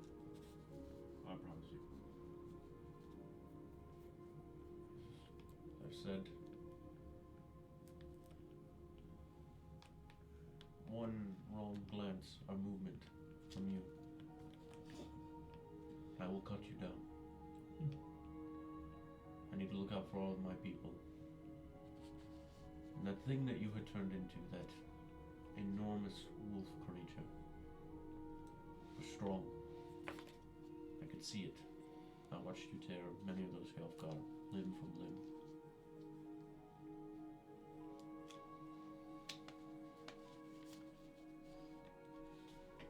Whatever war it is you are with yourself, you either put it at bay or figure it out, because we need you in this war. You understand me? Yes, sir.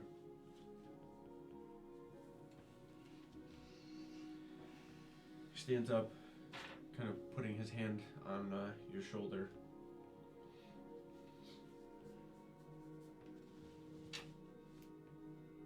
I trust that and hope that Aldrich will help you, will guide you. I do too. I don't think that it is Daycool trying to do anything malicious. I just think that there is a certain power within that wolf that you cannot control and contain.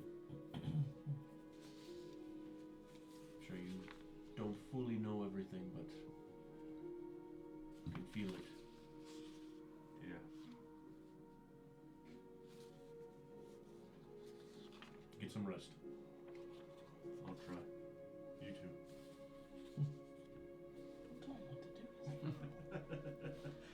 He tries to If waste. you want to. If you want to. Hey, get some. He Is that can an order? say whatever he wants. If he tries to waste you, he's getting slimed.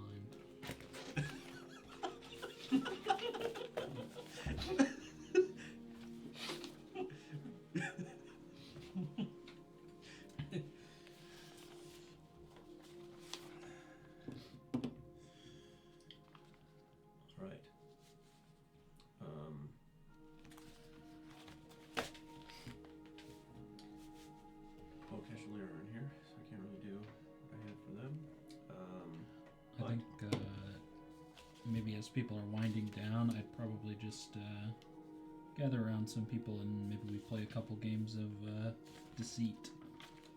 We don't have to act it out or anything. Yeah, it's I just something gotcha. we're doing. Just kind of passing time, Yeah, keeping yeah, people's mind up or whatever. Mhm. So there's probably of some of the nomad people. You can see younger individuals, a few older that definitely nervous.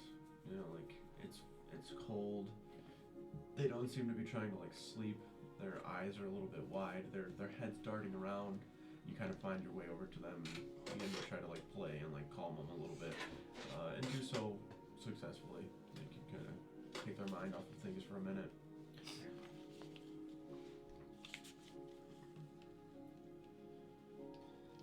You wrapping them all dry? No, I'm not playing for any money right now. Play for their food. Play for their weapons. Their furs.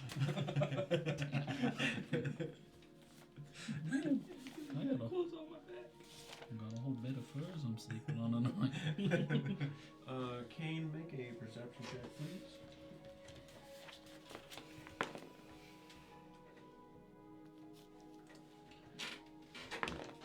Oh yeah?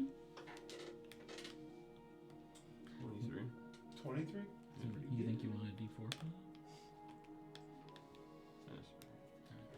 Yes.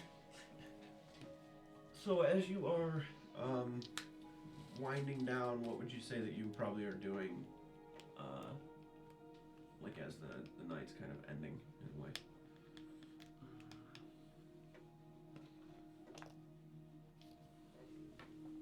I just keep him to himself because he's got too much on his mind. Feeling the weight of everything happening.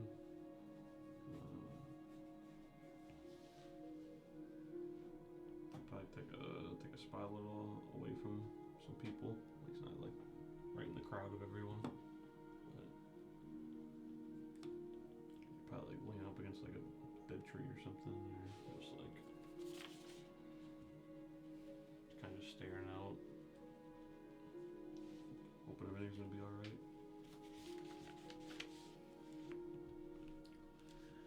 As you are over off to the side, you can see Gimdall and Seafram talking to each other. You can't make out what's being said. Eventually, though, as they are speaking with one another, you see both Gormier and Furl return.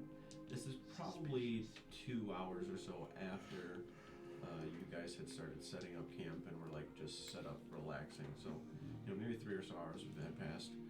To where you are in like the deep of night, you know, like late night, early morning, kind of like 2 a.m.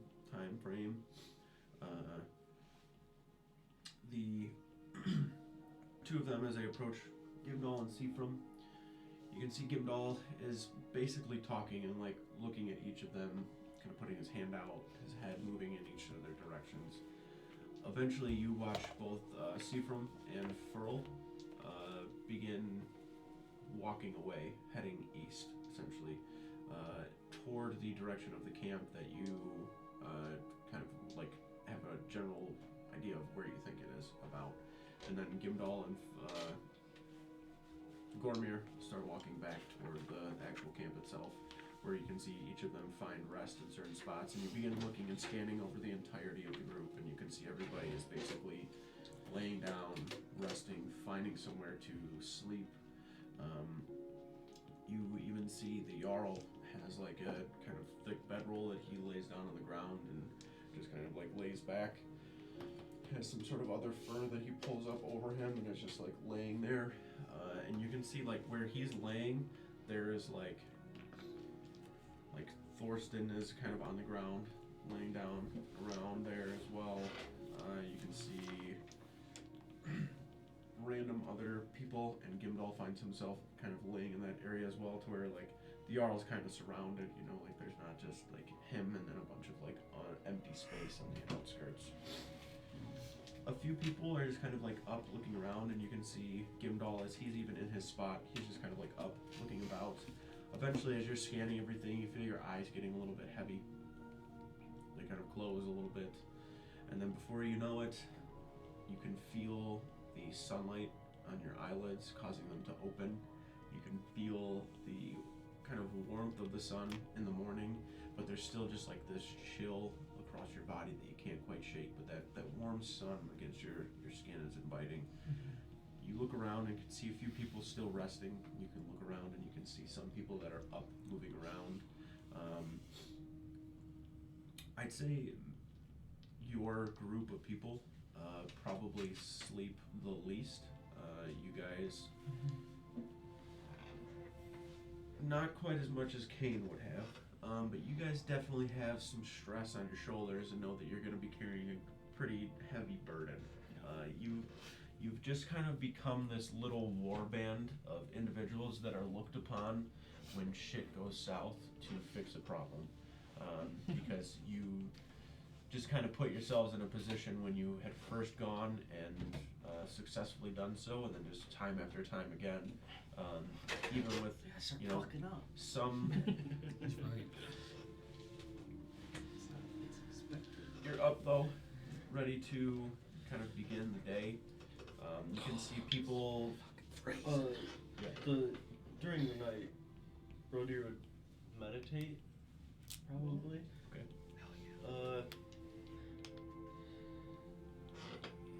Normally he'd like, there's like a part of him that's like holding both of the bear and the wolf back.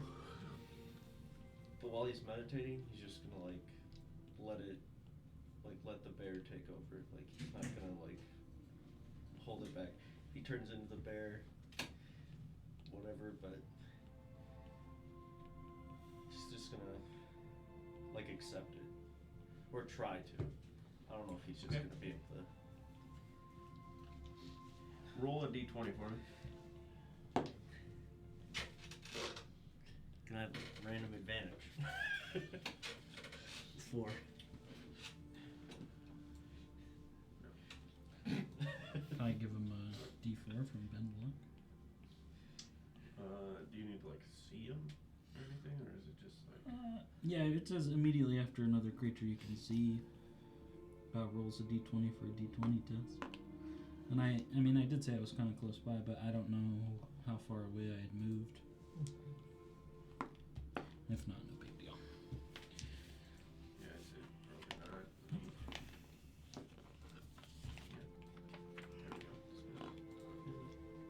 Well, the Jarl the Wolf's not coming out, but try to kill everybody in the camp. He's gonna kill me. Are we supposed to see this? Oh shit, you know everything. Oh. Actually, the same exact machine. Whoa. 1G8S C2JN SS5J. Hell the yeah. link. Are you remembering it so you could look at it up later? 1G8S C2. Super Saiyan 5. Super Saiyan.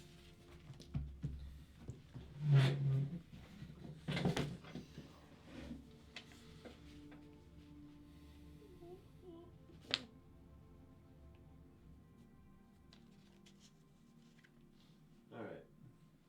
So.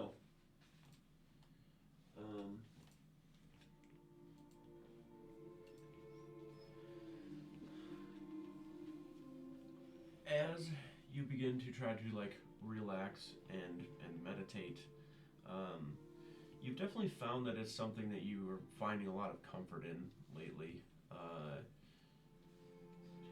There's always just this anytime somebody has a barbarian, right? You're just a big dummy. You don't do, but you're not, right? You have this strong sense of devotion to the tribe. You have great kind of work ethic. You are this kind of all-encompassing individual, and you have this this sense of understanding of the world around you in a way where you realize the spirits of there. It's what you were raised to understand and know, and I wouldn't say that you have always clung to Uldric, but time and time again throughout your life, you've been given those comments that have kind of those examples of like, you know, Aldrich blesses you or Aldrich smiles on you just because you're strong, right? Like it's just like a common thing. Or if you're a really tough individual, like, you know, your strength is gifted, or your courage is gifted by, you know, it's just this thing that's recurring in your life over and over again. So you have this strong awareness of it. And although meditation may not be something that you grew up doing a lot, you have more out of necessity and just finding this kind of peace in a way, or control even over something that has been so uncontrollable in a way, that you find yourself doing it a lot. Like probably even most nights before you sleep, like it's something that you focus on and think about. But it's not like something happens every single time. And this is one of those occurrences. Like you're trying to give yourself the ability to actually let go, but there is something in the back of your mind and like just like deep in your chest that is not letting you do so. Like you more or less put more of a wall up from your insecurity of like trying to just like relinquish that feeling, because you feel a lot. Like when you start to like get super emotional about something, or you're seeing like combat specifically, right? Like people trying to kill people you care about, it doesn't sit well with you, and that emotion is what manifests into either it be the wolf or the bear, and you find yourself constantly combating all of that, whether it be starting to think of something that's like kind of deeply saddening, and you have to fight the urge to let that emotion take over, or something that's very, very enraging, or something that even like excitement, right? Like if you get like really worked up, like you can start to feel that you've always had that emotion that will come through and manifest in some sort of a way to where you, I don't want to say like black out, but you just get this like tunnel vision, right? Where no logic is there, it's all emotion. Like you just feel everything and direct everything with how you're feeling about something, as opposed to how you think it should go. And that's what has now linked itself to this. And I guess I'll say that is probably like the most clarity you get from meditating, is that you realize how deeply involved your being, like your core and your emotion, like who you are, is connected to the bear and the wolf. It's not like a power or this sort of I don't want to say not ability, but it's not like a power or ability, right? It's you. Like it's you, and it's just manifesting in some sort of a way given by the spirits and being kind of weaved in a way by the spirits. You spend a lot of time awake at night doing so and trying to reflect and like start thinking deeply about it, before eventually just where you are, you can see the light of the moon that's kind of shining across eventually fades Full moon, dude. to where there is darkness. I do want to remind you, and I don't know that you have been doing so, unless you just have one that you're randomly picking every time. Use all your abilities. The like keen senses shit. Yeah, but since you have now the embedded lycanthropy instead of just that one, you pick one of these benefits after a long rest every time, or the end of a long rest for the next day. So I don't know if there's one that you're just doing every single time, or if there's something that He hasn't been doing any of them. every single time. or you just haven't been doing it at all.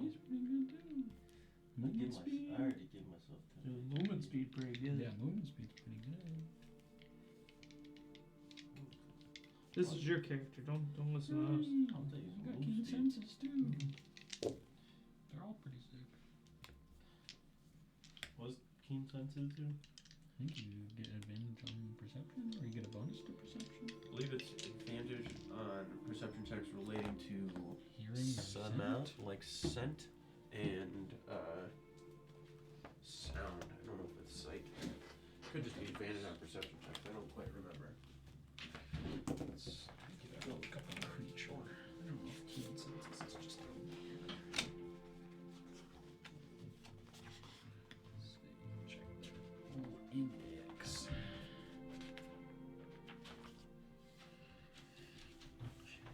Keen mind? No, keen senses. It's I think it's more like a beast feat kind of thing. So you might not be able to find it without like finding a creature that also has keen senses. There might be one at the back of the book. I'm not entirely sure. I just looked, it was just mine. No, I mean there's a section with the little animals? like beasts. Yeah. Here they are.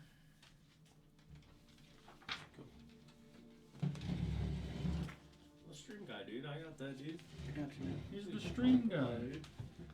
You want combat, dude? Not yet. Yeah. We could fucking What's he show the doing? stream to everybody. On the stream. Huh?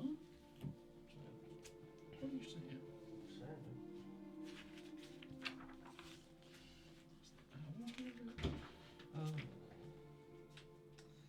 Subject gains a +2 on perception checks and gains low light vision. Is that from the 2024 rules? I was just on roll 20.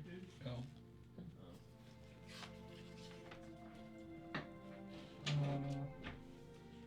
Change from giving just perception to a choice of perception, insight, or survival.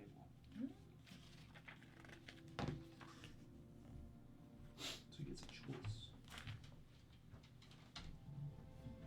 I think they removed it from a lot of Yeah, where before it was just like advantage on yeah. sites related to But they- sight or sound. They even, I mean, maybe it's just because these are mostly low-level beasts, but they even removed it from. They just either gave like perception bonuses, but they removed it from like creatures. Oh. At least some of them.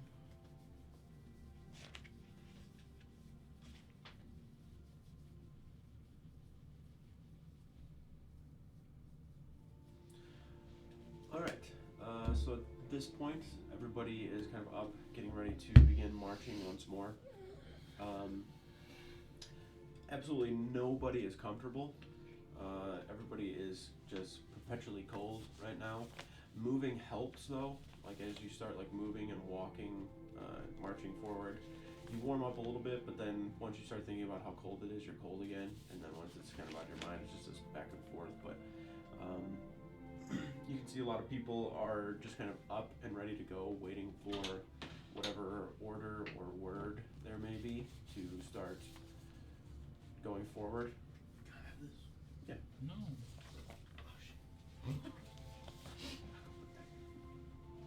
You gotta put it back. Just told me no. The Jarl tells me no, I'll go put it back right now. You can see He just said. Ragnvald with He didn't his say anything about drinks. pack as well as Gimdall standing next to him. Gormir off to the side as well. Kind of sitting there waiting. Gormir kind of looking over to you. You can see him kind of like stretching. So, what would you like to do there, friend? Yeah, we can march out. Kind of like talking to him, but also like looking, not like looking past, and just looking for Seafrom. Don't see him anywhere. That motherfucker was scheming. Oh shit, I have no pants on. Fucking see from you. Where'd your pants go? See from you. Where'd my At this pants? point, Gimdall kind of interjects. Pants. Thought it would be a good idea. Sure you had a lot on your mind, didn't think of it, but for them to go ahead, scout a little bit, make sure the path's clear, get eyes on the camp.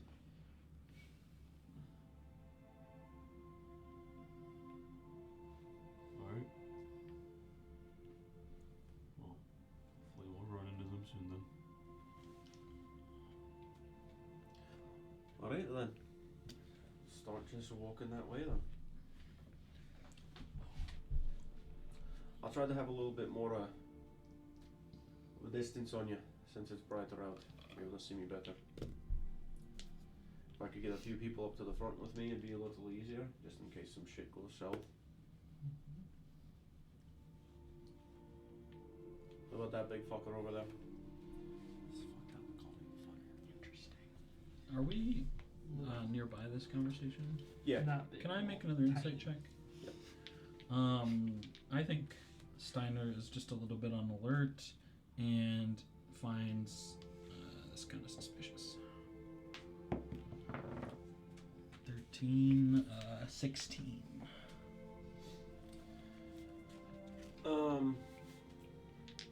It might not be suspicious, but Yeah, I mean, he same kind of sense as before. He genuinely, I would say, with the 16, like, seems that he's here to help. okay. That's fine. I'm just on the Yeah. edge, but He's an expert liar. You're onto him. I can see it. that's what I'm saying. That's why I called you a big fucker. Can I pick up on Steiner's uneasiness? So I can kill you quicker. Yeah, I don't even know if I'm like I'm not being super overt, but I definitely think Kane would be able to notice me like looking He's like, slightly suspicious, or even just like side eyeing. Not like I'm not even super paying attention, but I'm just like glancing. I'll insight on Gimdall. Go ahead. Natural 20. Natural 20. Tell me. he knows his first, last name, and where he was born. Well, of course you know. Oh, Where shit, was you he already know born? that. Which hospital? So, Knows where he's from. I will say that you don't think that anybody is planning anything They don't know. for like the health guard. Like nobody seems to be like a double agent, right? Like you're not getting that vibe by any means. The vibe that you are getting from Gimdall though is that he probably doesn't fully think that you should be in charge doing stuff. So he kind of just like took it upon himself to do something, whether it be the right call or not, like to send Seafram and Furl ahead to scout or do something where, yeah, like it seems like a good idea, but it's also like a bad idea in a way. Like he just more or less is trying to be probably more involved than he should be in everything, and you probably gather that Gormier and Seafram, and probably Furl, maybe more or less Seafram, may have been kind of questioning the fact that he was doing it, and Gormier was kind of vibing off of the same, which is what makes you guys kind of keen in that like something is like a little off. Where like he's just like not 100% comfortable with the fact that he was basically told, and the Jarl made it so that you were to be the one basically giving the orders of how things are going to go and being informed of basically being like the raid leader of this attack. That Seafram was just like a little off-put from it, and then Gormier kind of picks up on that, and that's probably what you're sensing is the fact that he's not 100% comfortable with it, because he, especially being someone who you can kind of tell and have seen time and time again, anytime the Jarl comes by, like he is kind of showing respect almost immediately and greeting him and making sure that he is acknowledging his presence. He's not just acting like he's just like another Viking individual. Like he holds a lot of respect for his position and how he's been there. So for you picking up on that with the natural 20, it's more or less just Gimdall. And when Gimdall tells you that he sent Seafram and Furl ahead, Ragnvald isn't nearby. Like, it's not like a huge deal, but you can tell that there is some slight,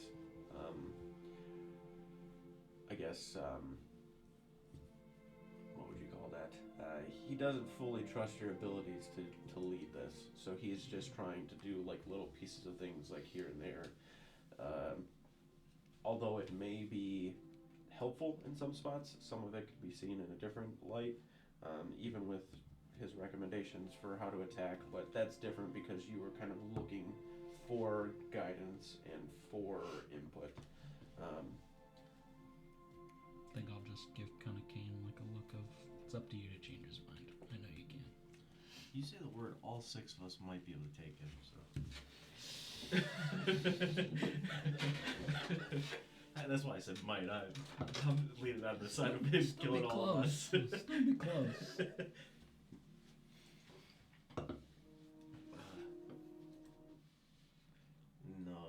this one. Wolf form. All 6 of us, maybe plus Reese. Like, it's still gonna be close. It's a close fight. Yeah, he's like, So we should do it in there before or as sundown "He's got 2 hits. clones. But yeah, right. If we move now, the pace we've been moving, we could move a little quicker with the sunlight with us, but I think we should still be a little vigilant as we're crossing away. Every now and then there could be a chance we encounter somebody through here. Last thing you want is for them to get away and let these fuckers know we're on the way. It's okay, I got extra move speed now. Yeah. Crazy when Any you know health what your guards? character does. If we see on the way, no survivors. Understood. If I could get a few up to the front with me to make sure that happens if we see any, that'd be great. Whoever you think's gonna be the best at fucking running somebody down quick enough or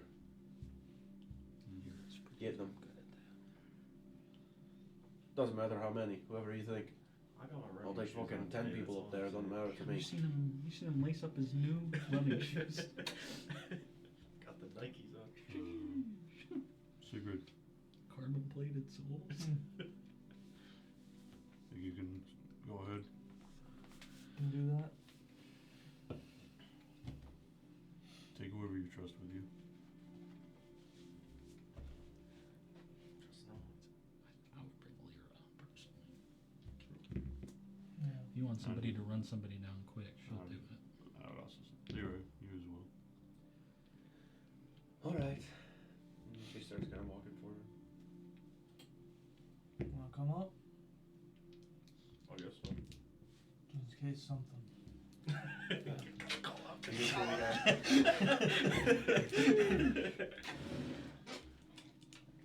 We don't need anything super big.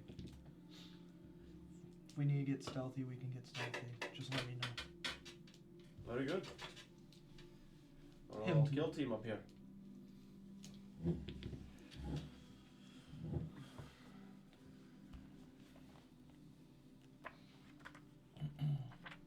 We get into a position where we have to give a signal to Gadolin that we're ready. Ragnvald, kind of chime in a little bit now. When did you last speak with them? Will they be in position? Yes. We should be pretty much on pace. We'll arrive around the same time.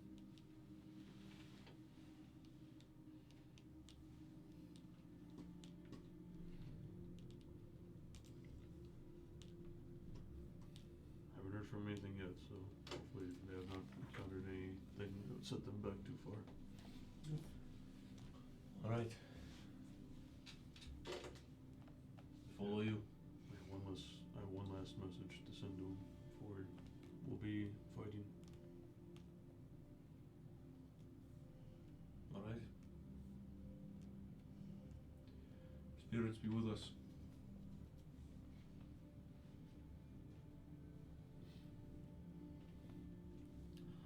Alright, get my little kill team up here with me. This way. He kind of turns and starts walking. Kill team 6. I'll walk forward. Nice. And it's like Steiner's facing super bad. I'm like, kind of like walking past him. Got the giant He's before just everyone getting a knows. little push Yeah. and authority. It's my kill. So I'm looking your way too.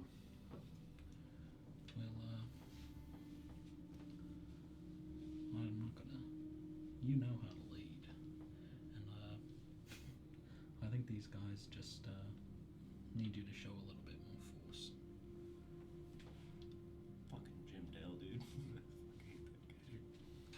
I trust you.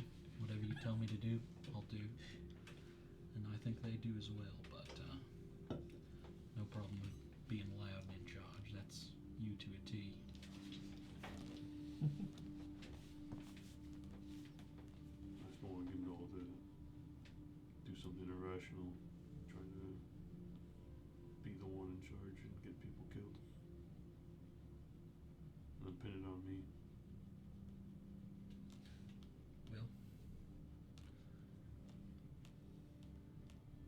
as a leader, don't be afraid to lean on us. I think if you trust your gut, you're not going to make the wrong decision.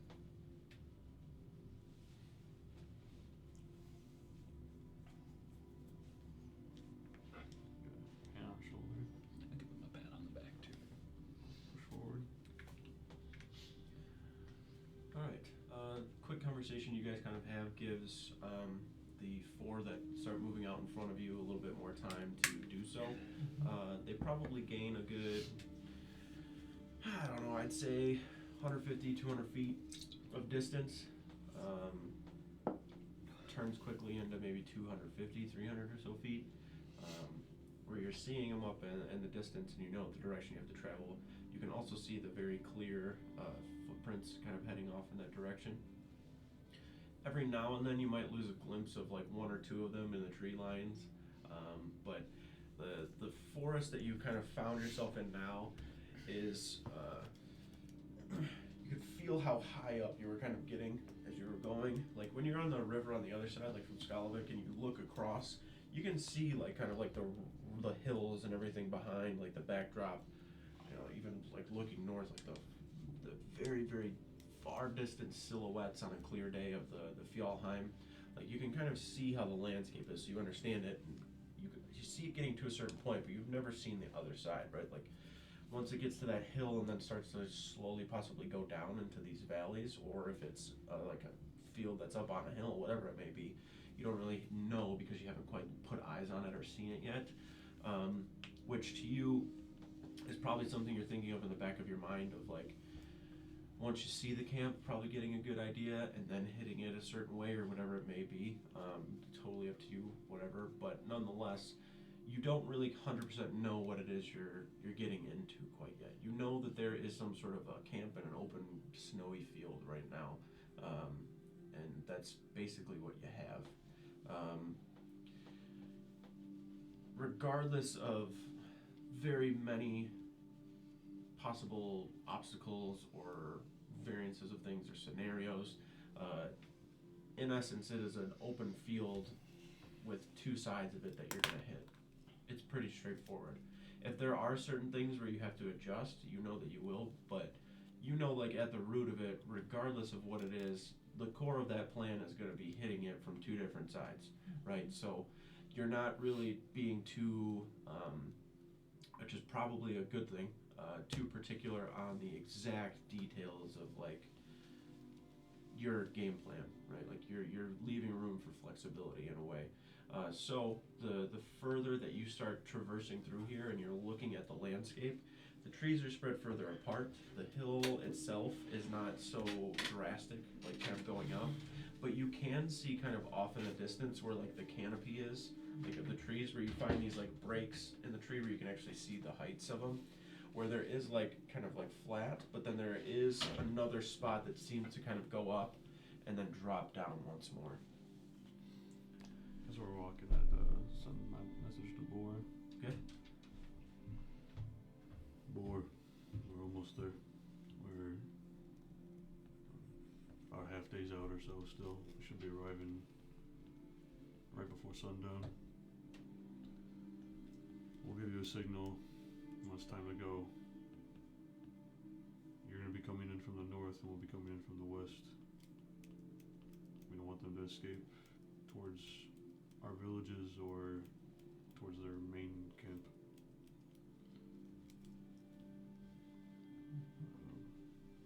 If you know, try to kill anyone that's trying to flee. No survivors. And then save your message for when you're in position, or if something else happens drastic before then.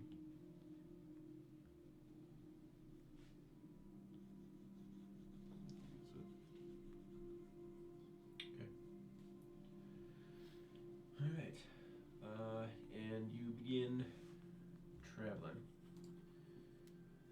The snow here is probably the worst part, honestly. You're having to like pick your feet up as you're going through. It's not like quite shallow enough to just step on, and it's soft enough that you step through it.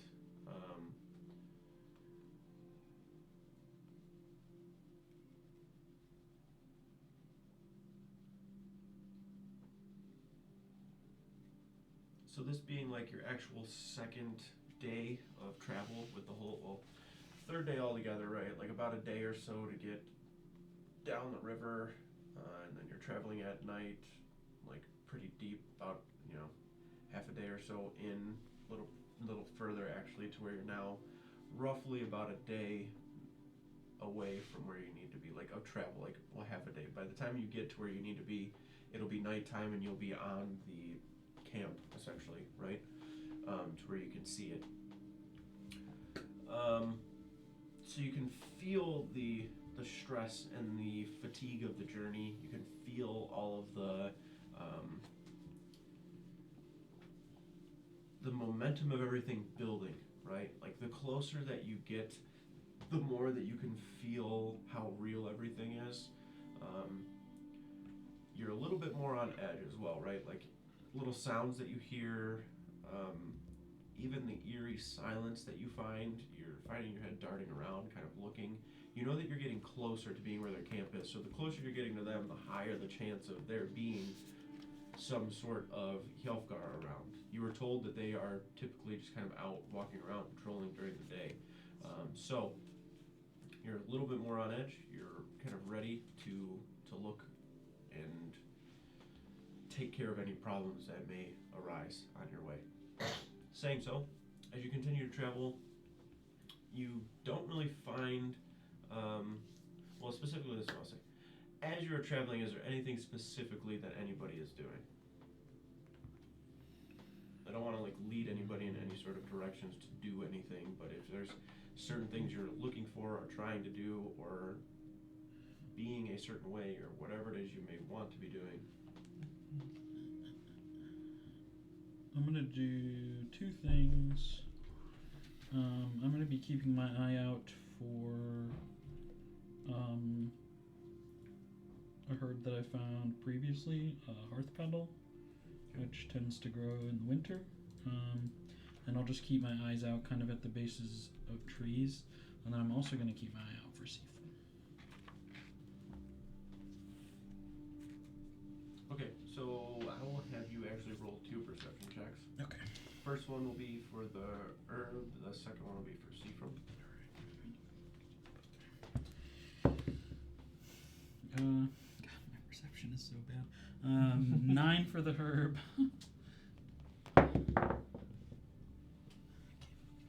12 for Seafrom. Okay. I'll be keeping my eyes and ears open for anyone who's not with us right now, like scouting ahead and stuff. Got it. Perception check, please.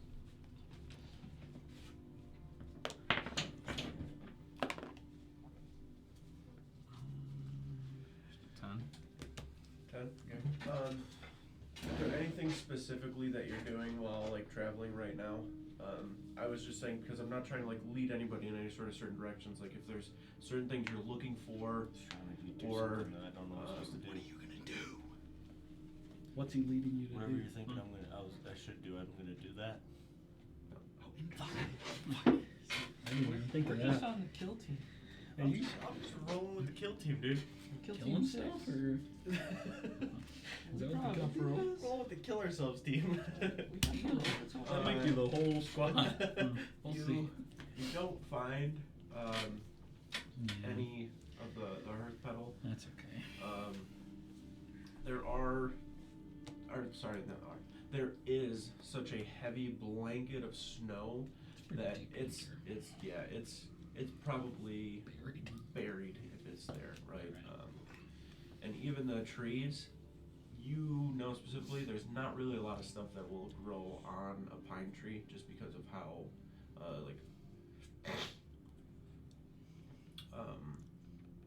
dense the foliage is on it and how low it'll sit to the ground usually. Every now and then maybe stuff will be underneath it, but really for the most part, like pine trees, as far as other vegetation around them, they kind of snuff it out just because of how they grow. As for Seafrom, definitely don't see him out in the distance, kind of looking around as well, like at the ground. Where you are in proximity with the rest of the group, it's hard to, like, there's no way of seeing his footprints, right? Like, there's so many people walking through and everything right now. That's fine. He's got a fucked up foot though. Like he walks like this. So. Interesting. I see any weird footprints? Just karaoke, like walks sideways, walks in. Walks like he's a zombie. Yeah, exactly. That's all I do. What the hell? How's it so quiet then? With a 10, just kind of looking around, there's no sign of really anything or anyone that immediately jumps out at you. You guys, as you are up at the front, I will say that Gormir specifically, kind of actively looking down for a moment, and you can see as he's looking down, it almost causes some of you to more vigilantly like, kind of look up and around. He's looking down and you can see that he's looking at 2 sets of footprints, side by side, kind of heading in this direction. You would gather and he would imagine are belonging to both Seafrom and Furl. Following in the same direction, essentially. You guys travel for a good 5 or so hours. It's still pretty bright out, but you can definitely tell the sun is beginning to get ready to set. Its position in the sky. You are actually walking away from it. So as it begins kind of setting, it's at your back. The trees make everything and make the vicinity, like, it makes everything feel like it's much darker than it actually is just because of the amount of shade and that it kind of throws up. Those of you up at the front, give me perception checks, and I will use the one roll that Lyra had there, which was 13.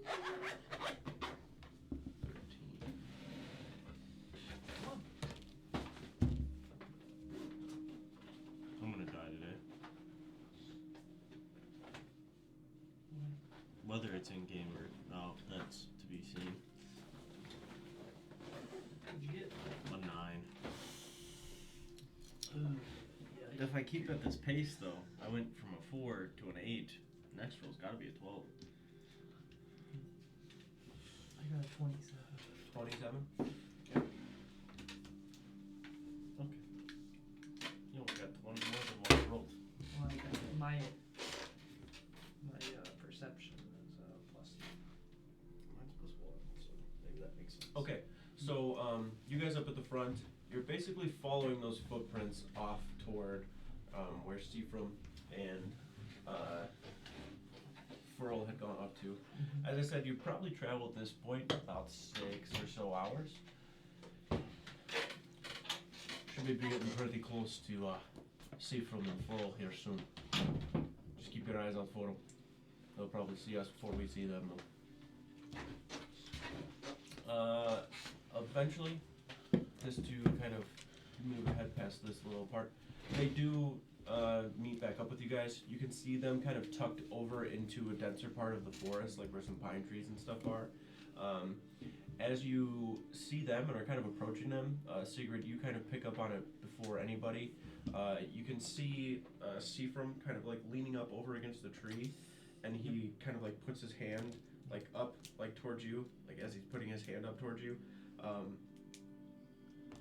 You can see a little bit of like blood from his like palm as he puts his hand up, and he's kind of just like does like this and then like curls his finger around the tree that he's sitting at. You're not 100% sure exactly what he's saying, but as he like kind of puts his hand and like just 200. Hey, stop. I see Seafrom up there. Looks From here. injured. Bro got the knocks. 2, He lives 2, there. maybe more. And as he sees you kind of like staring at him, he like kind of folds over, and as he's got his hand like kind of like this and he's moving, he does like a little like wave, like kind of gesture. You can see like up over to the left, like as you're just like quickly scanning. So where you are, there's a decent bit of trees kind of around. You start to look and you can see Furl is like up the hill just like a little bit, right? And where he's kind of sitting up that hill, he's like this pine tree has like no foliage kind of at the bottom part. It's kind of like where it's at, it's a little bit slanted. You can see him tucked down up against it. He's holding in one hand like a dagger. The other hand he has like a smaller kind of curved, almost like bearded axe, but it's just like the handles, it's like a hatchet, like it's tiny. And he just kind of like tucked up against this tree, and Seafram kind of is like waving toward him. At this point while this is happening too, Kane, Sigrid, you like kind of like waving to like kind of stop. You seeing that, like looking up ahead, you can definitely tell that they have stopped like right where they are, and they are intently like looking around at things. I would say that Lyra probably ducks behind a tree really fast, and you would see that quick movement before she would kind of disappear from sight. So whatever you would be doing there. But as you're looking at Furl, he's kind of like tucked up over by the tree. You can see him kind of like turn around and like peer around the corner, and then he like snaps his head back really fast as you watch like an arrow like kind of fly through, but it's quiet. Like it doesn't appear to be people running or screaming or charging. You watch him do the same thing where he peers around the corner on the other side, kind of like taking his hands like up to the top, and then you watch as his shoulder kind of like sticking out, another quick jolt and movement from him as another arrow Hey, buddy, we know Peek Flies from the other into side the now? tree. Check if they're shooting that side too. You see 27 with your perception, right? Or 6, whatever it may be, above 27. 25. You see him like at this point against the tree, just like sitting there with his hands like down, like he What keeps are like we- looking around. Like, what's distance look like? So from them, you're probably about 90 or so feet. Like you're close enough that you can kind of pick up what's going on, but you're far enough away that like you still have a little bit of distance where like in the back of your mind you're like, okay, whatever it is beyond that may not know we're here, whatever it is essentially. Like you just have like a very quick rundown of what you have. Like you have Seafram kind of over here, Furl's up over here. Seafram has an obvious wound in his shoulder. He's tucked up against what you can see is 2 pine trees that are like tight to one another, and you kind of hear it and like can pick up, like you hear that second arrow as it hits a tree, like kind of like a like it hits, like you can hear that in the distance. You can see Furl is just like tucked where he's at essentially. You can't see much else around where Seafram is. Looking back, you can still see a few people are like walking in that direction. Like you kind of stopped, and you can see Kane kind of stopped. There's a moment where you guys are probably like 150, 200 feet away from each other, where they're kind of all, there's a bunch of trees just randomly dispersed around, but there's a lot of still like open ground. Where you're kind of sitting, there's a pretty decent tree line to where like you almost have to like step out of it a little bit to like see the entirety of the group. So you know that like the little tree line that you're standing in is probably blocking any sort of line sight from even where Seafram is and Furl are to see the rest of the group behind. Like you kind of have to deliberately like kind of get out of the way to like look and see Kane and the rest of everybody like walking up. So you're probably 150 feet from Kane and everybody, and then like 90 feet from Seafram, and you can hear every now and then like just like random arrows traveling through the trees. You can hear them rustling against branches. You're not 100% sure exactly what's on the other side of it, but you do know that Seafram's hurt. Like that's all that information you have. I just want to see them stop. I'm putting a hand up. What is it? They're stopped up ahead. What do we do? Just wait.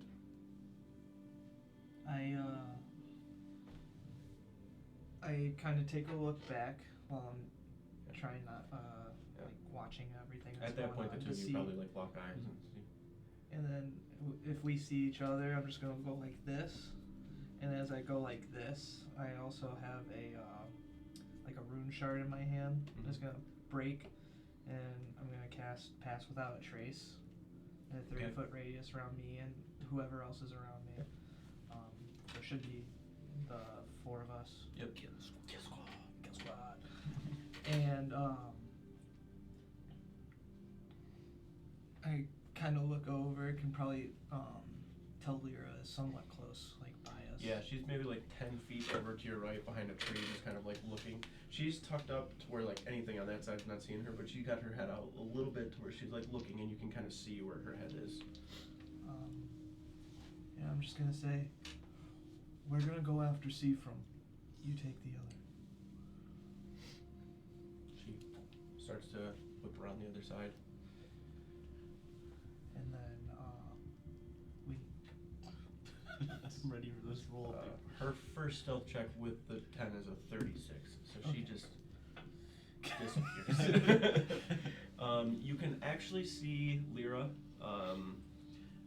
takes, like, she's got like her kind of bag with her, takes down in the bag and just has like some sort of a sheet, essentially. It's almost like a cape or like cloth that is just like this kind of like snowy white, like cotton almost, that she just kind of like throws up over her to cover up some of the just like dark black contrast that she would have just moving through. So she's like kind of holding it up in some spots as she's moving through, but she moves swiftly, and like you guys lose sight of her as you, because you were very quickly like trying to make decisions and move things, and the second you take your eyes off of her, she's just gone. So you're basically like sending her toward like where Furl is? Yeah. Okay. And then, because he didn't seem as injured as Seafrom, so I'm more or less treating this as a rescue operation here. Okay. So, and then seeing her disappear, we should go to Seafrom. There's gonna be someone over there. They're shooting arrows, but we need to get them out of there. Alright. I can get to him. Stick somewhat close. They won't see your tracks. Alright. I think too, with the remaining group, once Kane gives the order to halt, I'm gonna start pointing people behind trees, so that the majority of like the large group, if somebody crests that hill, they're not gonna look down and see 40 people. Perfect. Yep. Alright. Just hold. You see something up ahead. I'm gonna check it out. Alright. Everybody behind trees. You see everybody starts kind of tucking down behind trees. As we get closer to, I'm gonna have the my beast still in the form of the raven. Kind of like normally somewhat perched on my shoulder at this point.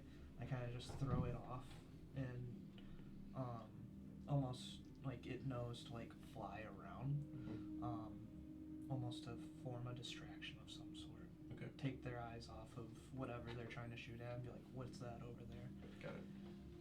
Not trying to like engage, just like be a nuisance. You're a bitch. You're like, sit back.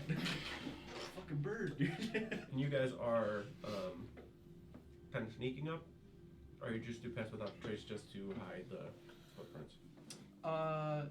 Sneaking up. Okay, stealth checks. Yeah. I'm sneaking up in a full sprint. You used to add a plus 10, right? Yep. Yep.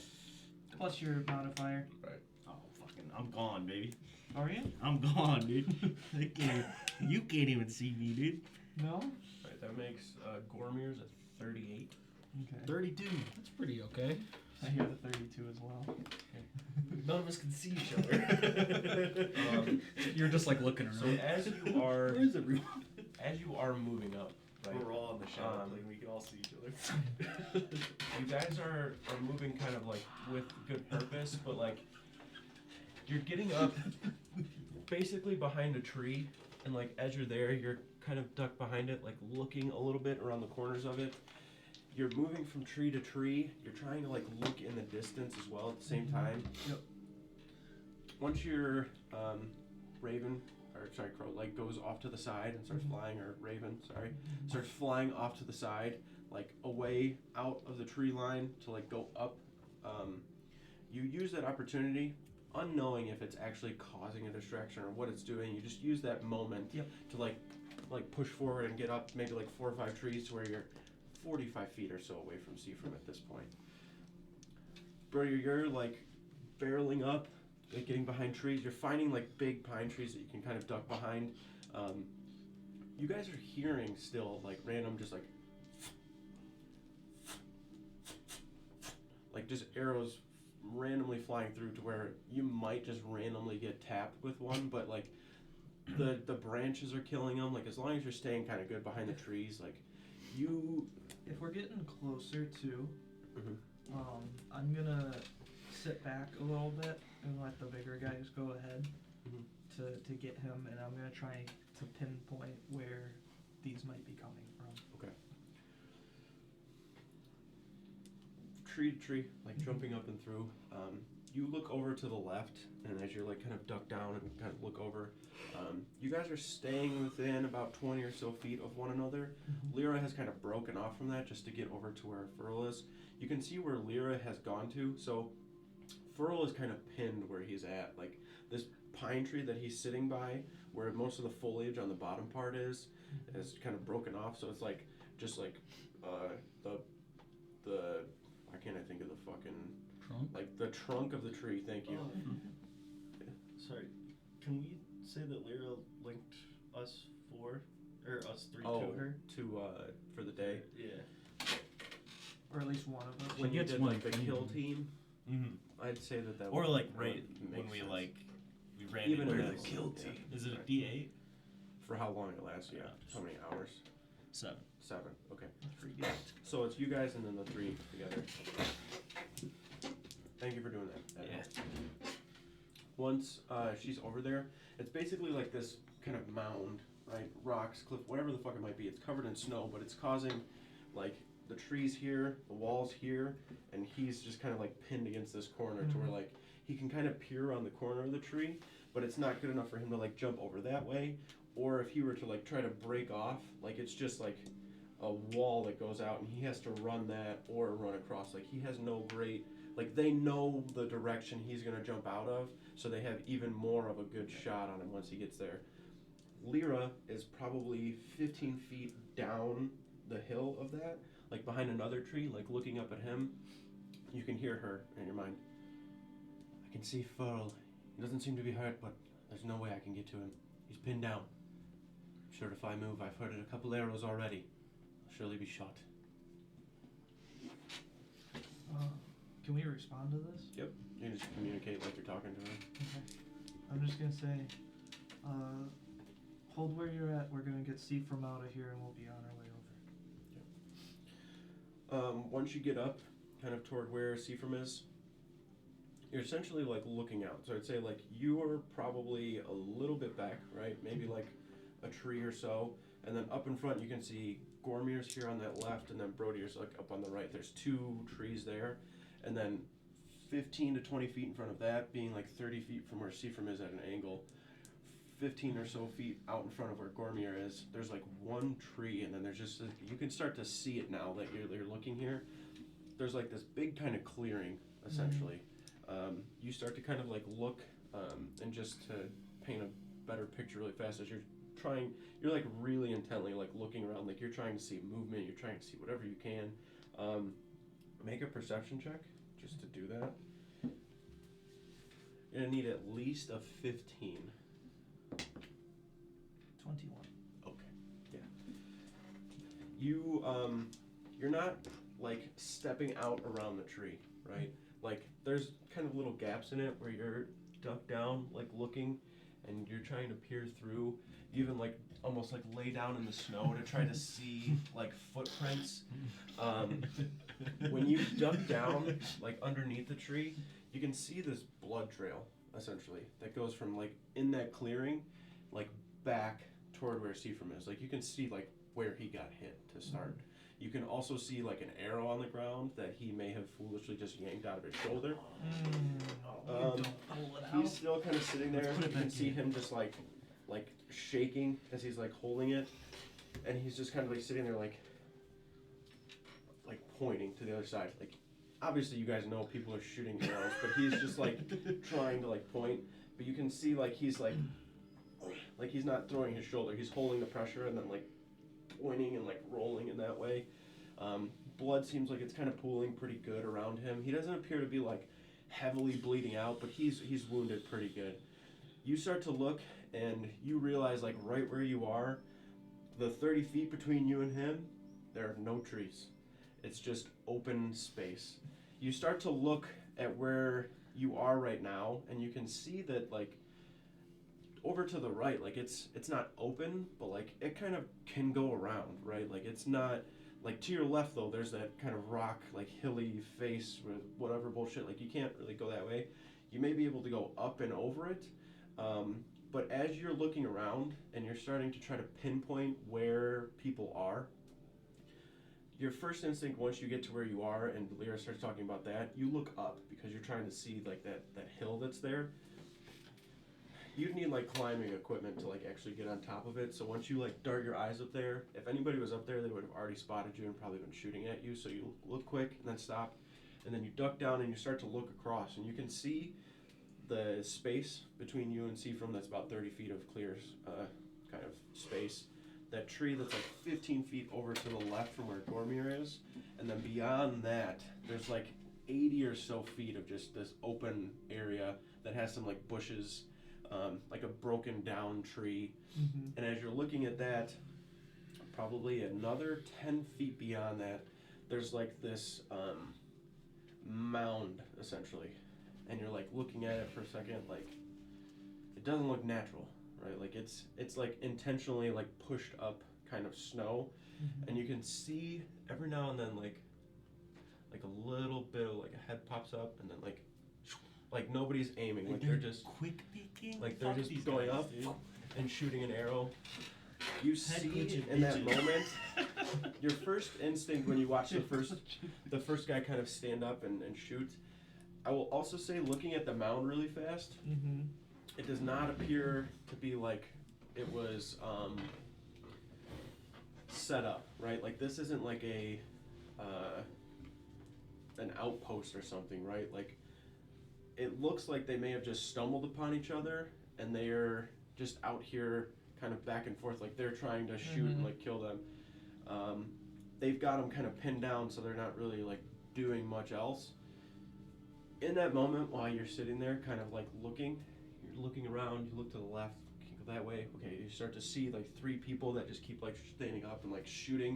Mm-hmm. They're just shooting at the direction of where the pine trees are, where Seafrom is, but the trees are just knocking the arrows down, and then they're shooting right over where Furl is, and they're not getting close to hitting him, but if he were to like step out, like they have a good shot on him easily.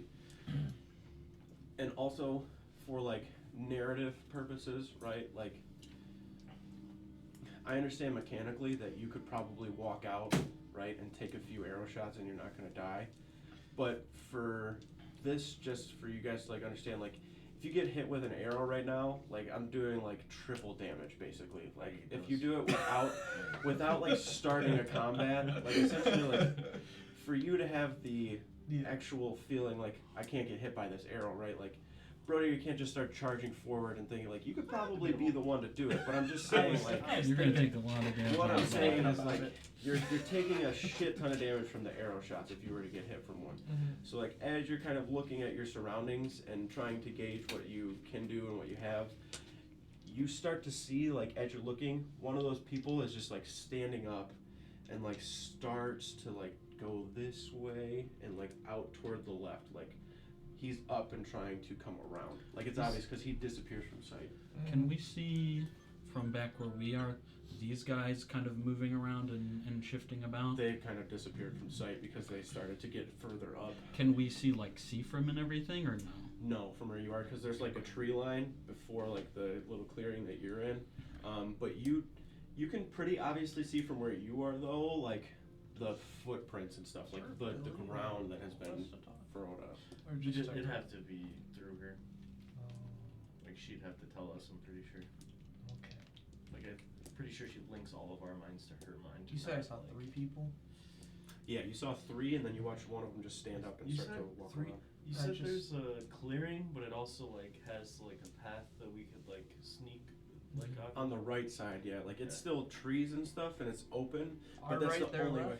Our right, their left, Okay, and you okay. watched him go left, Yeah, like yeah, his yeah. left Yep, going yep, to yep. your right. Yeah. Okay. How close is Brody to me? Brodier is probably like 10 feet from you. Yeah, I'll go. Psst, Brody. Why are you yelling? I'm like 2 feet from you. You're like 10 feet from me. I can still hear you, dude. You guys so loud. With all these trees around. Okay. There's one that walked in there. Be careful. Alright. 2 other out in the field are archers. Gotta get him before he gets to see from. Who's the guy with us? Sorry, which one? Gormir.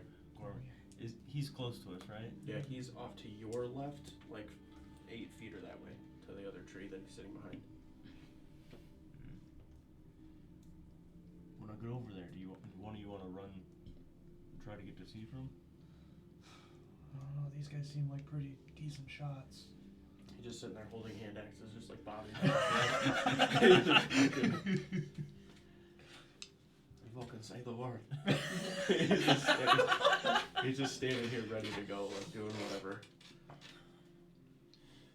Alright, we'll figure it out. Your best bet, probably follow Brodier. Go around, follow the trees, get to see from. One of you can hold him off while the other starts pulling him back. I can try to put some arrows out towards them to try and distract them too. Alright, I'm moving. Start going.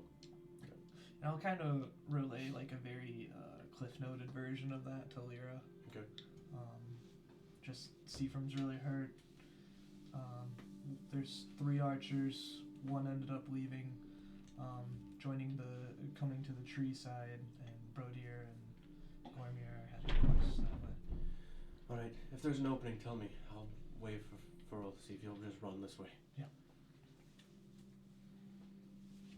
You start to shift. Well, it's basically if you're facing, like, looking at him, you start going left because they're all back behind you this way. While they start heading out, too, I'll move up a little bit because I was a little further behind. Yeah. So I'll move not like to the complete edge of the tree line, but Okay. Just like the next one up. yeah. Can Still we try to keep an eye on them out. Can we get to see from, or is he in a So clearing with a tree You that's were like blocked? you were basically at the edge of that tree line, Okay. where like you started getting up to like go move, and then realized like I've got 30 feet of open space. But he's between. got he's got a tree. to the. No, he's like a little further out. Like the next And then tree he's is like, 30 like a feet, clear- Okay. and he's got a tree that's right behind him, and then like a smaller one on his left. That like the one on his left looks more like a bush. So Basically, he just caught a random. He got lucky and caught a random tree. Okay. it's not quite random. Like they're kind of sporadic. Mhm. Like there's like the tree he's at, and then like another 15 feet. There's another one. Like it's this kind of clearing that's in the middle part of it, and then there's where they're sitting. There's not really like trees around them, and it looks like they've just like shoved a bunch of snow like up onto some rocks or something, and they're like ducked underneath it, and then they just keep like standing up and shooting arrows. Okay. I'll start making my way around. Okay. I'm trying to look for the guy that. So from he where sounds you coming. are going around, there's more like trees that you can kind of use, and you can tell that the hill here goes down just like a little bit, but it's nothing crazy. Where like you can see where all the trees are kind of sporadically over to the side. There are clearings in between, and you realize it, but they're not quite 30 feet. They're 10 feet, 15 feet, and you start to realize them when you start going.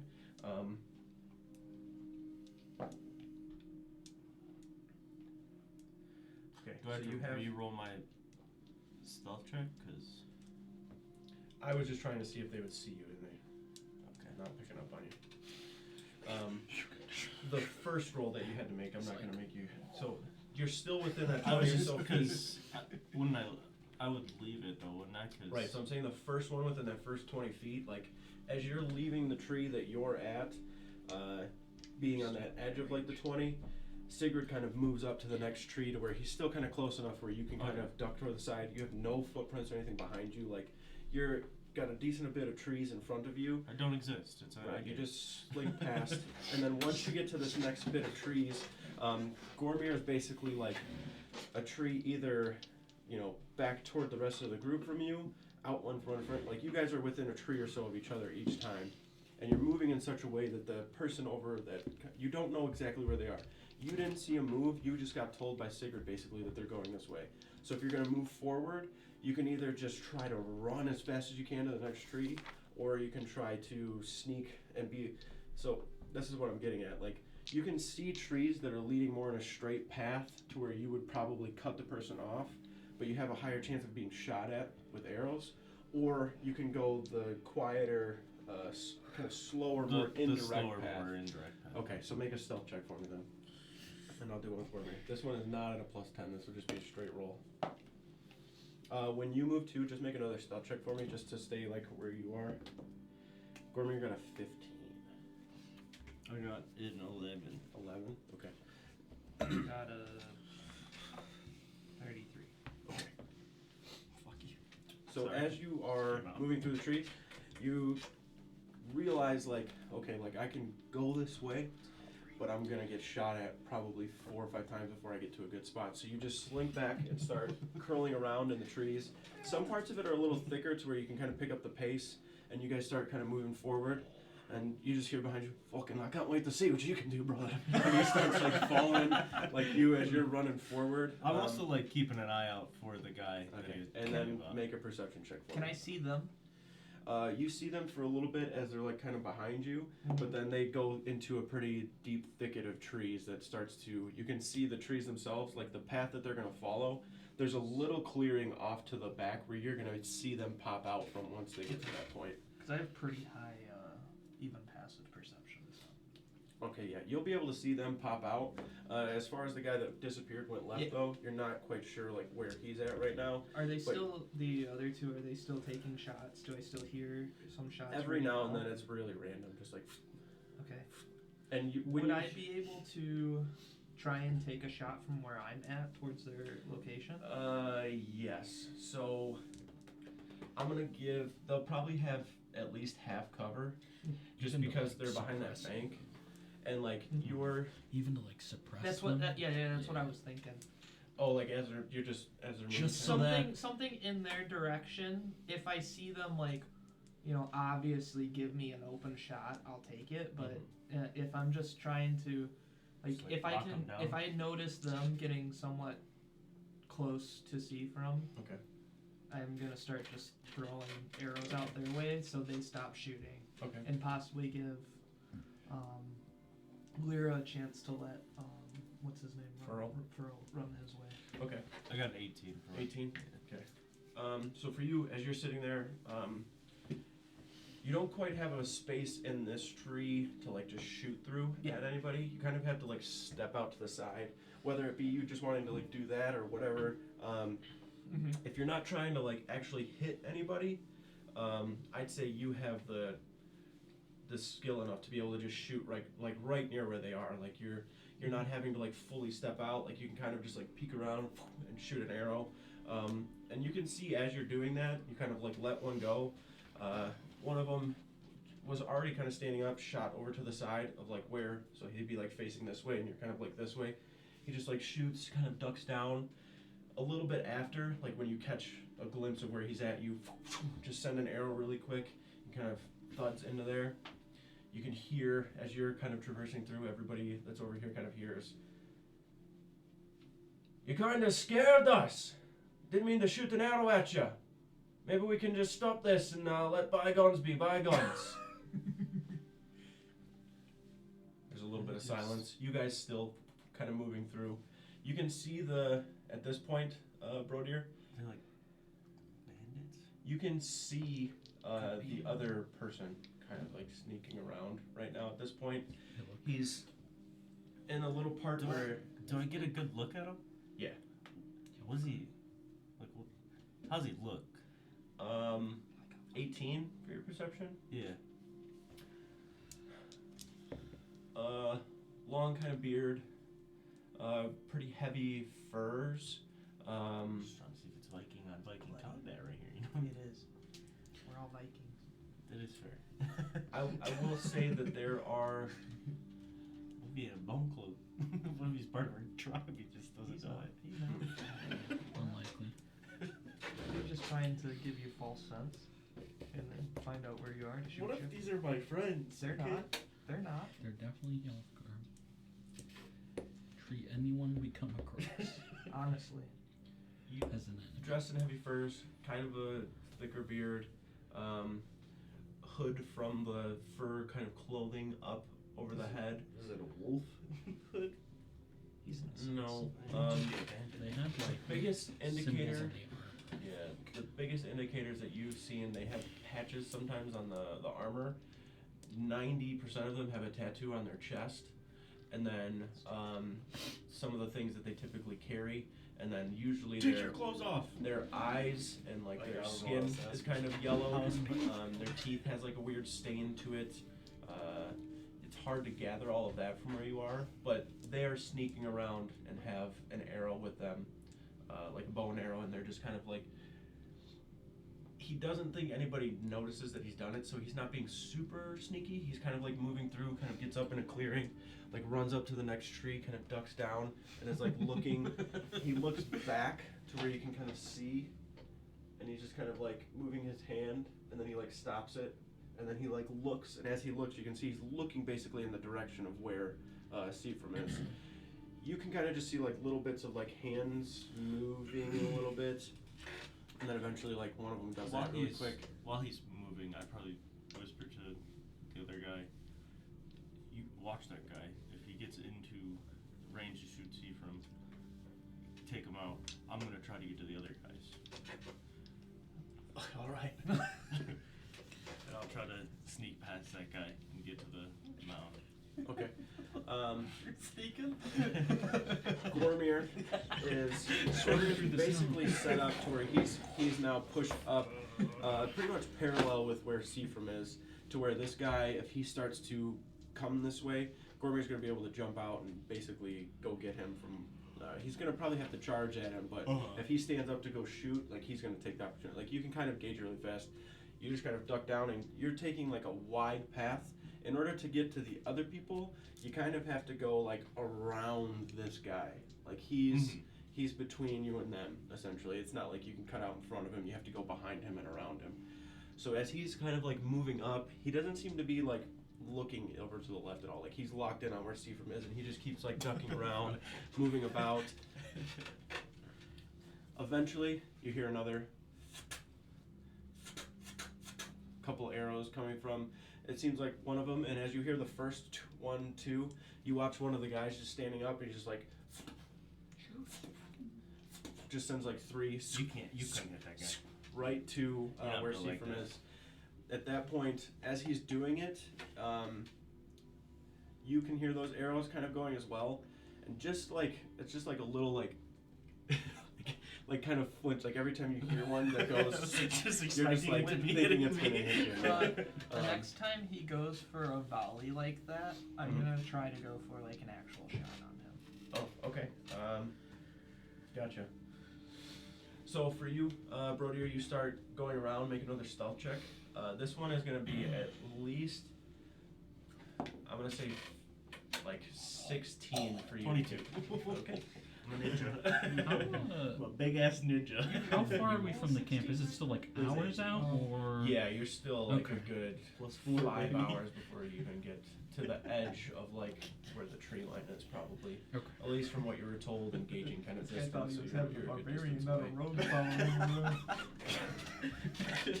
All right. This motherfucker, he's Um, a barbarian. at this point, I can see him smash some You heads. have kind of gotten around to where like you are behind, right? Like you can see them behind the berm, like kind of sitting there. You're kind of at an angle though, right? Like you can see the guy's back that's like getting up more towards Seafram.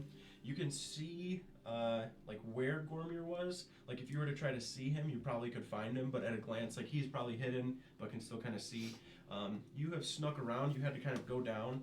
By the time that you crest up, you can see one of the guys is like this, basically, up against the berm.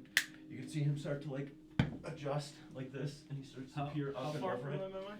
You're probably like a good 60 feet away. I get within 45 feet. Not I gonna gauge it. gamble I that? gauge it. No, I'm kidding. He's jumping. jumping? He's No, jumping. no. He's parachuting in from When above. I get close enough to where I could just run at them in a turn, Okay. I'd probably just fucking. You could. I'd probably just scream as loud as I can as I'm running at them, so the other guy knows Could you what's pull happening. one of them to you? I could, but I'm gonna be Oh. inside their melee range anyway in a second. That makes sense. Yeah. Okay. You are just waiting right now for somebody to stand up, basically.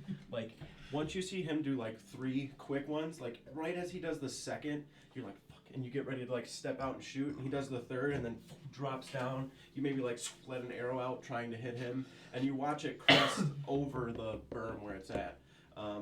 You probably see that, like him stand up, like shoot all 3. He kind of ducks down. You're still trying to get closer, moving up. You're at 60 feet. If you want to move up to that 45, you're going to need another stealth check, and you're going to need probably... So here, I guess worst I'll case, if they roll- notice, I'll just fucking I'll roll with you. It's gonna- 22. Probably I not. rolled an 18 3 times in a row. 10. Okay, so you definitely sneak up to that range. As you sneak up to that range, and you can see they have just like a few arrows, it seems, like each maybe like 8 apiece, probably between them. We don't even. I don't even have to fight The these one guys. guy, the one guy, as he gets the arrow, kind of looks up and over. You can see at this point, like you're within 45 feet. You have a lay of the land, basically. You look and you can see the guy that's getting up towards Seafram has now like actually stood up and is like peering up this way to like start to shoot. Yeah, I'm running towards the guys.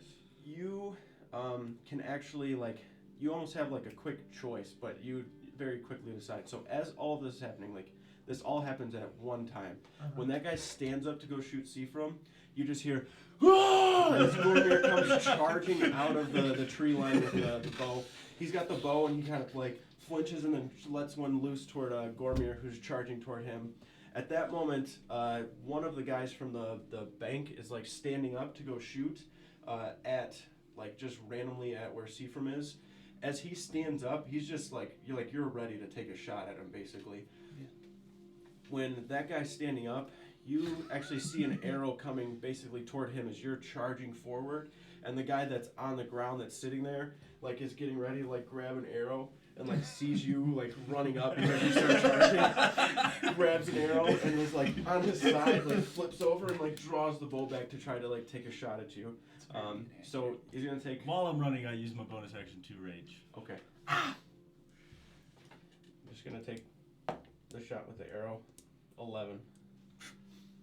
So the arrow comes towards you.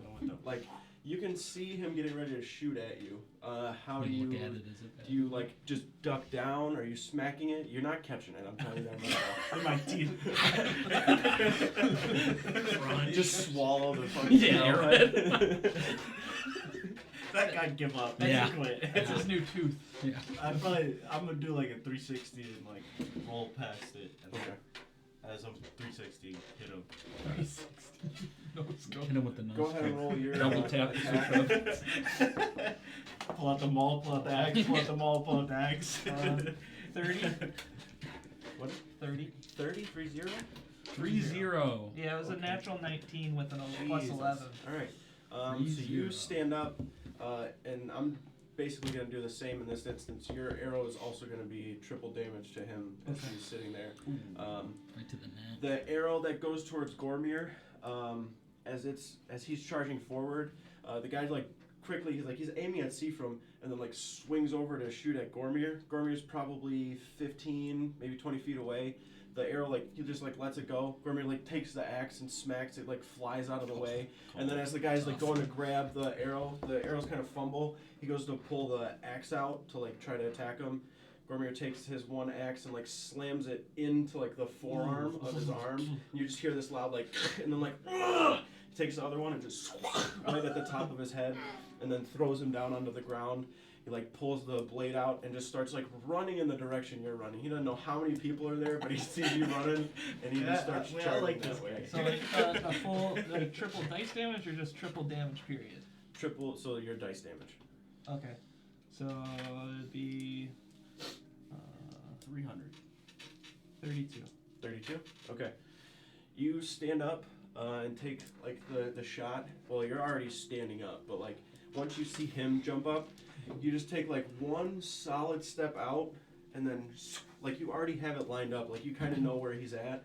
So the second you clear it, it's and then you just step back Once you step back, the arrow goes like clean through the front part of his chest, kind of out the side. You can see it like kind of bubbling. He like goes to hold it for a second. That's definitely more than half, so he's gonna roll his con save, which is a fail. Heart attack right there. Incapped. That's where you come in. You're done. Is that an injury? Which one? I don't know. The creature suffers extra damage equal to the level of the creature that caused the massive damage. 7.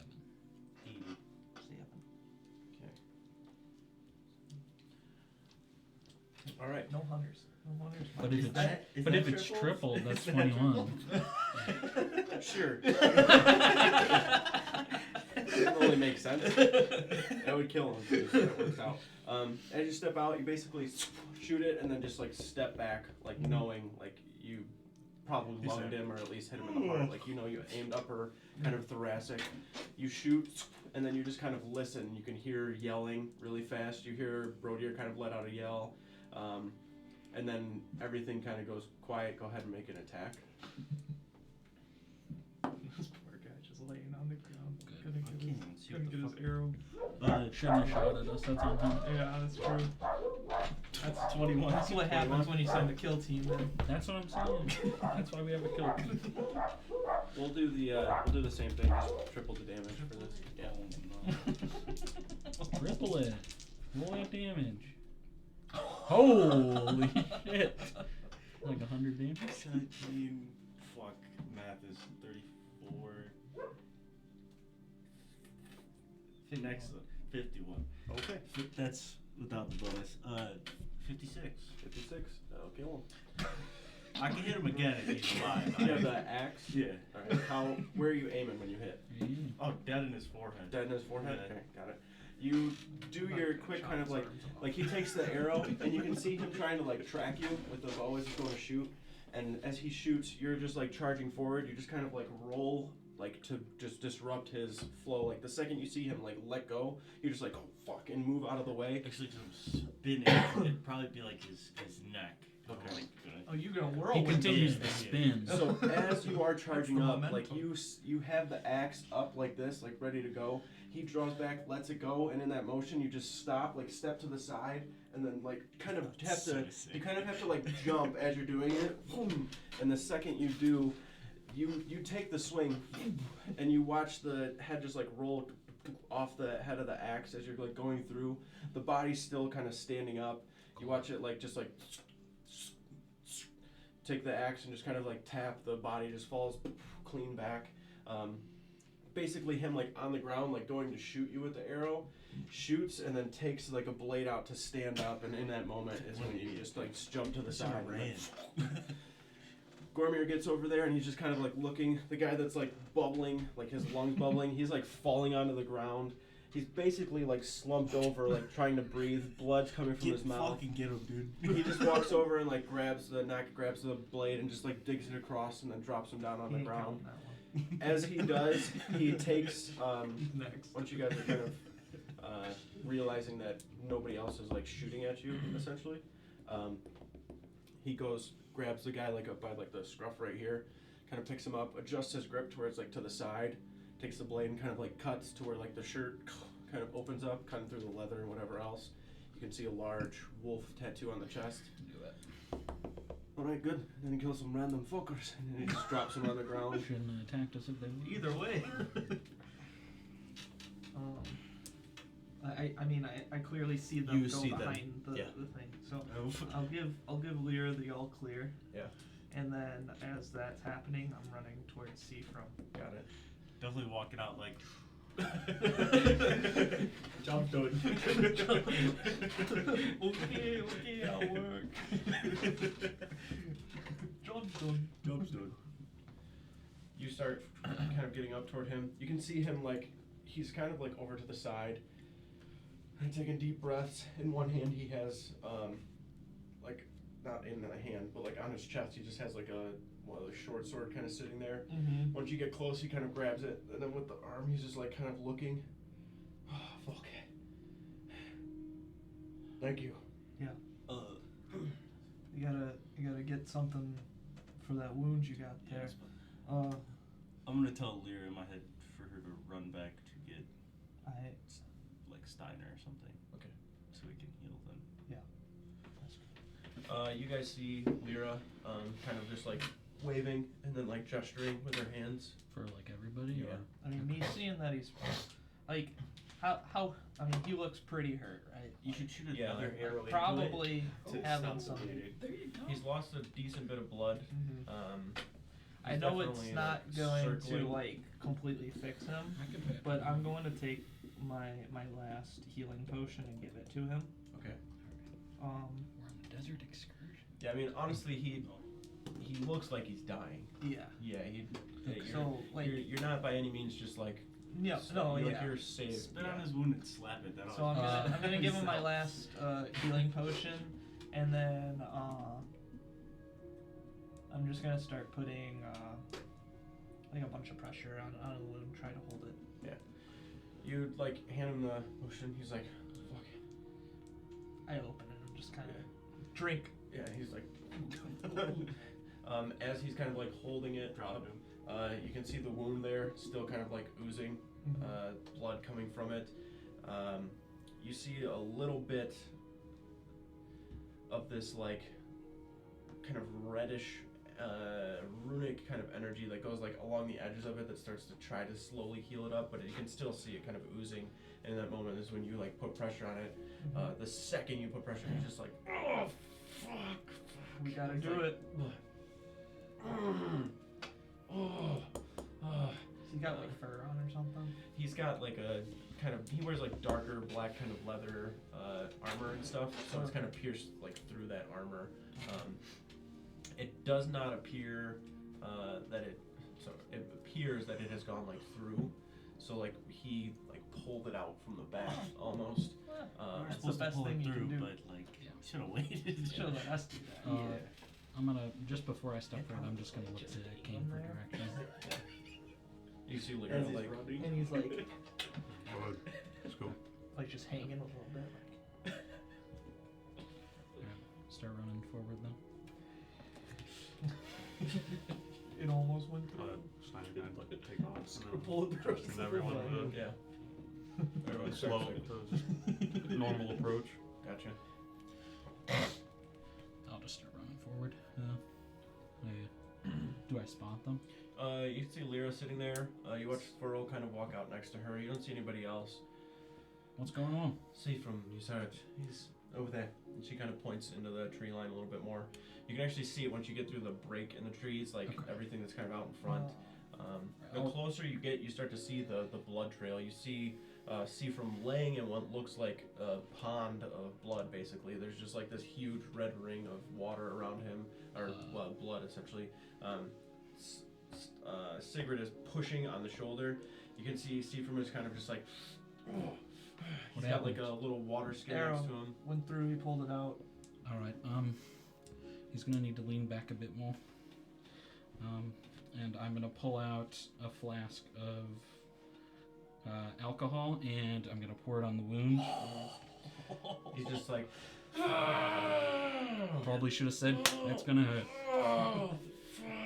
I'm gonna put a salve on it and I'm gonna pull out a bandage and I'm going to wrap it and pull it tight just around and above the wound. once you kind of like take a bit of the salve and just like push, some of it goes in, you know, like you kind of push, your finger doesn't quite go into the wound, but you're like around the edges of it, like making sure it seats in there. You can see as you're pushing that salve kind of in, like a thick paste essentially, almost like like cornstarch in a way. Like it's just like very viscous, has a lot of adherence to it and the wound itself. And you can still see like very slight oozing kind of around it of blood. Like you know that it probably hit at least a major vein, maybe not quite an artery because he probably would have bled out, but like there's a heavy amount of bleeding coming from it and it's like oozing very, very, very heavily. Right. So once the pressure's on and you've kind of cleaned it up, put the salve on, you wrap the bandage tight around the shoulder. You don't see it seeping through. He's just kind of sitting there. His eyes are like closing every now and then.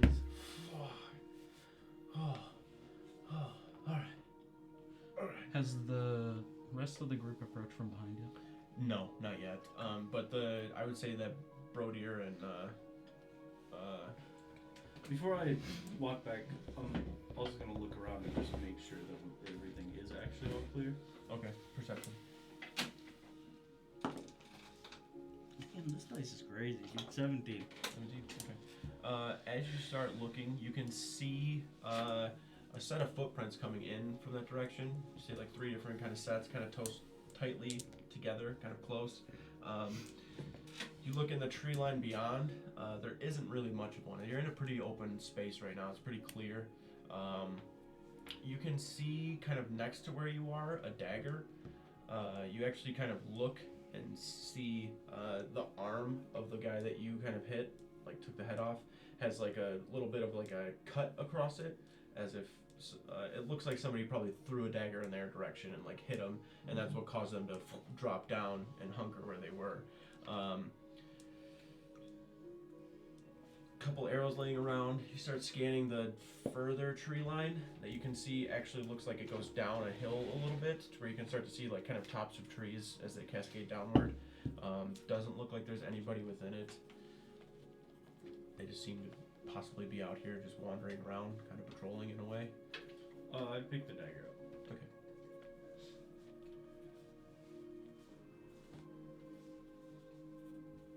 And then we probably head back. At this point, I'd say Kane, as well as Ragnvald, Gimdall, Thorsten, kind of start making their way up to where Seaford's at. As I see them approach, I'm walking straight up to Gimdall, stepping chest to chest with him, and I'm saying, "Y'all, who'd you put in charge, Kane or Gimdall?" At that point, Gimdall grabs, like, basically at your chest. I dare you. He's just holding you there for a moment. He looks at Ragnvald. Hold on a moment. And Ragnvald kind of steps forward, kind of putting his hand I forward. was making jokes. in I'll place. fuck this guy up. Hold on a moment. Don't know what is going on. If our cover's blown, it's on you.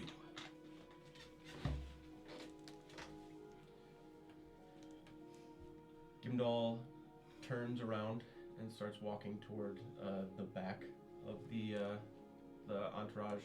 You can see that he kind of stops about halfway through, like once he gets to that point. Consider what I just did a favor, Steiner. Won't happen again. It is not a fight you would win. I guarantee that. Listen, the enemy is out there. Everyone, enough. What happened? They're whispering in the night and acted on their own orders, not Kane's. Is this true? Yes.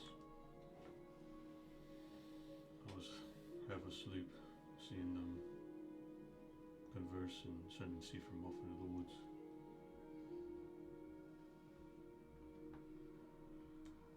Gimdall. He kind of looks over toward him. Jarl, I only did what I did because I thought it was best. I don't want all of us being led to our deaths. The Jarl trusts Kane. Not saying I don't trust Kane. I just think that he may need a little bit of assistance going forward. Think of it this way. Would have been either 2 of us or 5 of us pinned down here.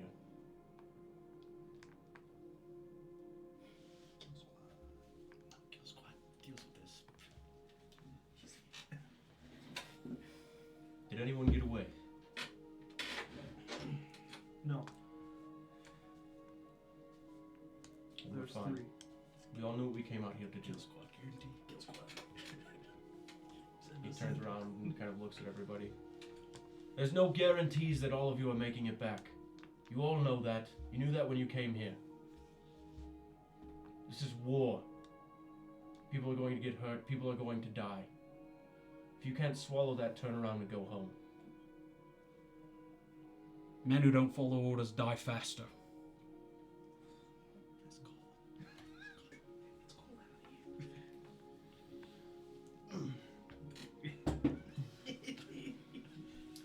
see Ragnvald is basically standing between you and Gimdall in a way at this point.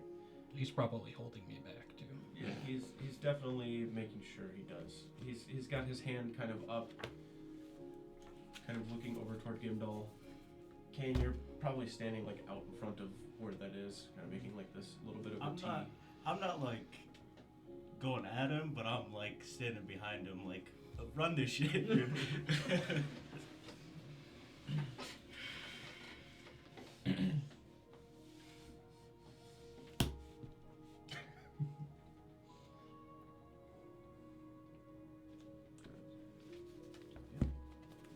I'm just kinda waiting for the Jarl to speak.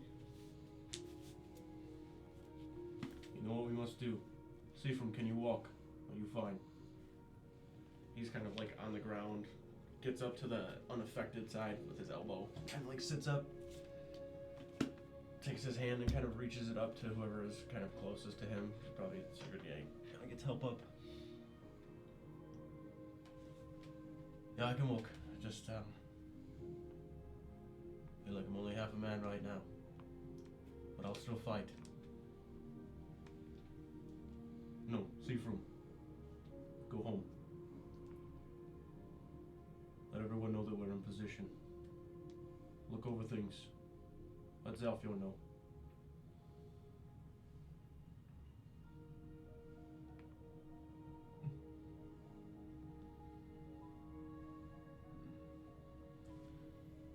Gimdall. At that point, Gimdall has kind of gotten a little bit closer. He's just like staring at Steiner, like not moving. I'm locked in. I'm just Yeah. staring straight through him.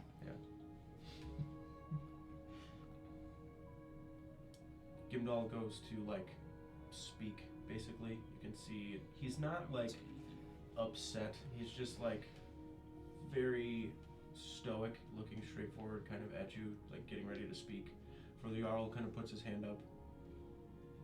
I will not start conflict here. I understand that you're upset. And I understand what you have done and why you've done it, Gimdall. We are one force. We move together, we fight together, we will die together if we must. But we will not kill one another.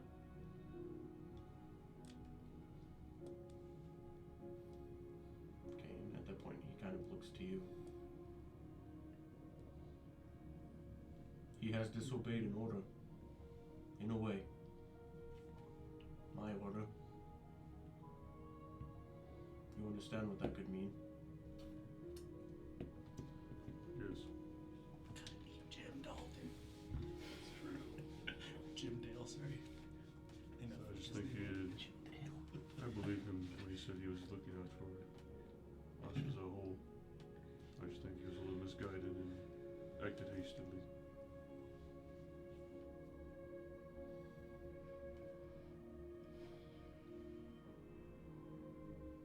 We'll remember what happened here, but we will keep moving forward. We are one here. It's us versus them, not us versus each other. Gimdall at this point looking at Ragnvald, you can see when he brings up, you understand what that means. Gimdall's entire expression kind of sinks for a moment. I have fought by your side, Jarl, in countless wars. Killed countless people in your name. For our people. And you would suggest that over this? Gimdall, you know what you did. Do not make light of it. Yes, Jarl. I will not forget this instance. As he says, he looks towards Steiner. I just say, I would die for any of you, even you, Gimdall. And I just straight into his eyes. Well, one day we all just might.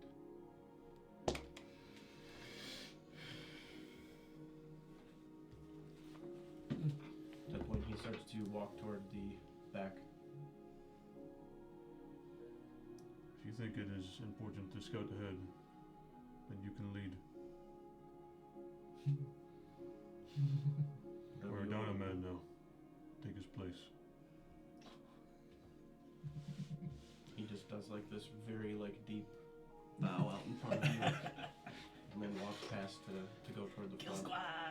squad. I'm gonna mirror that deep bow as he walks past. Kill squad.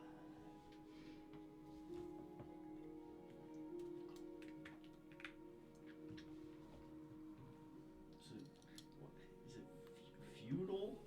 What's his name? The Furl? Is it Furl? My name Names is escaping Furl. me, Seafriends. He good? Friends. Gormir. Yeah, Gormir and Yeah, Furl. my name's Gormir's the like Scottish Viking kind of guy. Are you too good to keep pushing forward? Or would you like to go back with Seafriend? Oh, I'm good to go. I'm ready. If I could, I'll accompany him back then. Make sure he gets there safely. Of course. Thank you. Is the guy I'm trying to give his dagger back to leaving? He's still standing there. He's not like going. This yours? Certainly is. Yeah. Thank you. Mm-hmm.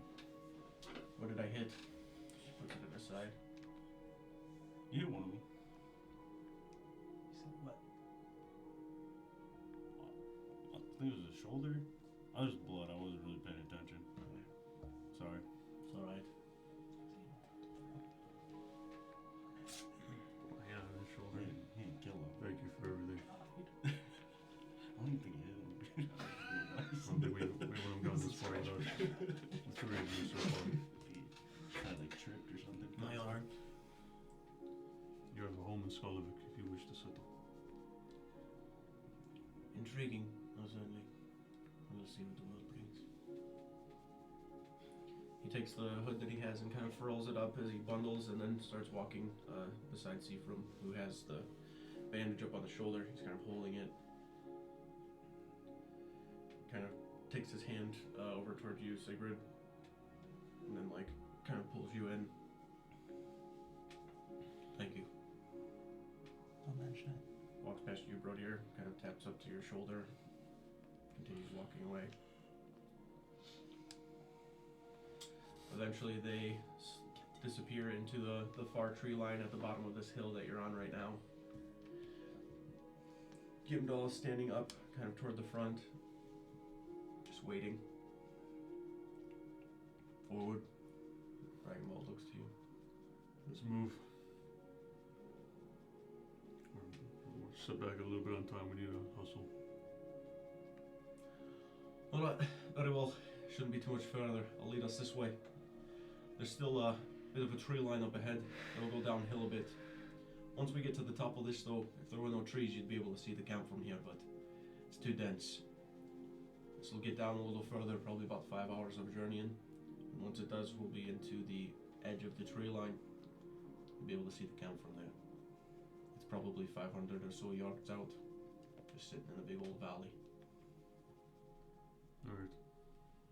Once we get closer, you'll be able to get a good idea. He looks toward Ragnvald again, does like a quick thing with his shoulder, and then starts walking. Gimdall beside him, and then the two of you return to the front there. Guilty. No. Yeah. I'm falling back a little bit. Yeah. Breaking up the kill team. We can't let the You know, other walk guy die forward, because of okay. Gimdall being a We're bastard. about to leave. You gonna let him die? Yeah, you let your boy? he's basically, or what would you be doing right now? Yeah, I'm just like trying to calm myself down, and Yeah. and as he approaches, I'm just like, I'm sorry for how I handled that. I could feel my blood boiling in my skin. You're fine. Honestly, fuck that guy. I'd probably walk up behind Steiner and grab his shoulders. You have a lot of courage. even I would be a little intimidated by that guy. Thank you. He gets on my nerves sometimes too. But I know he means well, but he follows the Jarl's orders, and he should follow your orders. he thinks I'm weak still. Well, we will He's a cocky son of a bitch. we will prove him wrong. Are Are you staying up toward the front, Sigrid? Mm-hmm. Okay. So Sigrid, Gormir, and Gimdall Punch on are the up chest. toward the front there. As the three of you are there, most everybody continues marching forward. You can see. We can let Lyra go back to the group too, so we have a communication between us. Okay. That's a good idea. Or she can stay up here and talk to them, whatever you think would be better. But I think maybe her just going back to the group and some back, because I don't think we're gonna be doing any more super stealthy missions. We're not too far away. After the little group talk, I'd probably run back up to the new and lesser kill squad, I would say. Kill squad. You Yes, go sir. for Leroy? Come on. Yeah, true. You came for the kill squad? I'm at the kill squad again. Kill squad. Kill squad. I'm also going to. Yes. I'll step back from Kane a bit to the Jarl, and I'm also going to apologize to him. Yeah, for- so before you even really had a chance, like when you guys were all kind of gathered up and he kind of saw all of you, he's kind of over to the side. Steiner, a word. I walk over. Everybody has started to kind of walk. For a moment, I'd say you guys probably pause and are like around, like kind of showing support a little bit, like looking at Steiner. Oh, you're good, man. We're I'll see gonna you wrap guys. up for See this. you You guys kind of like looking at essentially like Steiner, like showing like support in a way. The Jarl looks to the two of you that are still standing there and then basically saying like, you know, keep moving. To where Kane, you start to lead the charge going forward to follow behind Gimdall and the rest of the front scouting party. Kill squad. You could say it. Not the kill squad anymore. It's That's broken fair. up. It's broken That's up. fair. No, that's Just fair. not as much power at the Yeah, front. we dropped off real hard. I admire your intention. Do not get me wrong. I probably would have kneeled as I approached. He doesn't do anything to relieve you of that position. He just begins talking to you, essentially.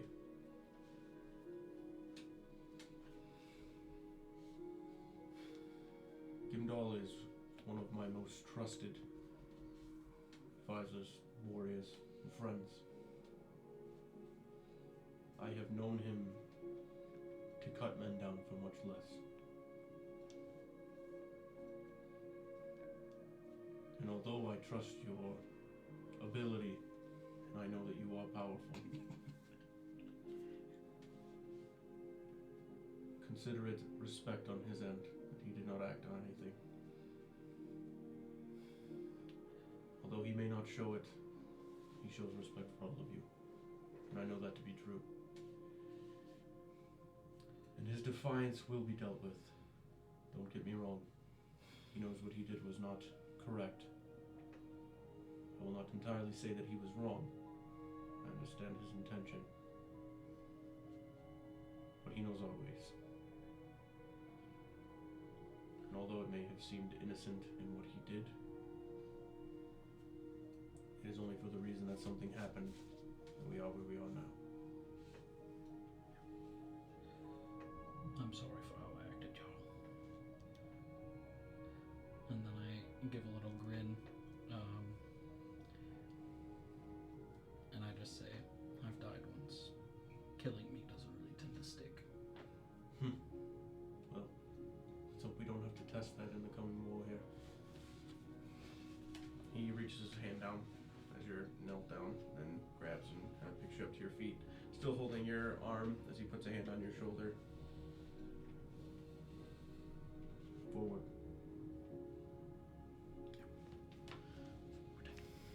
Alright, and you guys begin marching toward that kind of tree line in the distance. You can see at your back, kind of Kane, as you are leading toward that, you can see out in front of you Gimdall, Gormir, and Sigrid kind of leading a bit. Not super far away as before, but at least gaining a little bit and kind of going toward that. You can see this hill, this open space that kind of goes down where a bunch of trees sit, and then in the distance you can see kind of more trees set off that way to where there's just kind of like this vast expanse of forestry and snow. You can see the snow sitting on top of the trees. A little bit begins to snow off in the distance, and you can see it kind of approaching to where the snow is kind of like rolling down on top of the entire party as it travels forward. And you kind of take pause and kind of turn around and assess and look at everybody that's there, and you can see Steiner and Ragnvald begin walking forward, and Thorsten kind of making his way past you, taps at your shoulder. Doing well enough, boy. Keep at it. He kind of passes you. Everybody continues walking that way. Brodir's a little bit ahead, but you're looking back and you can see the sun kind of going down, and you know that the more that sets, the closer you're getting to this battle that you are gearing up toward and heading in the direction of. You can see that sun setting behind the trees behind you, the snow kind of rolling in over the entirety of your raid party that you have here with you, and then you begin to turn around and lead the charge heading back toward their camp to go and attack them, essentially. With that, we will pick it up there next time. Yeah. Good stuff.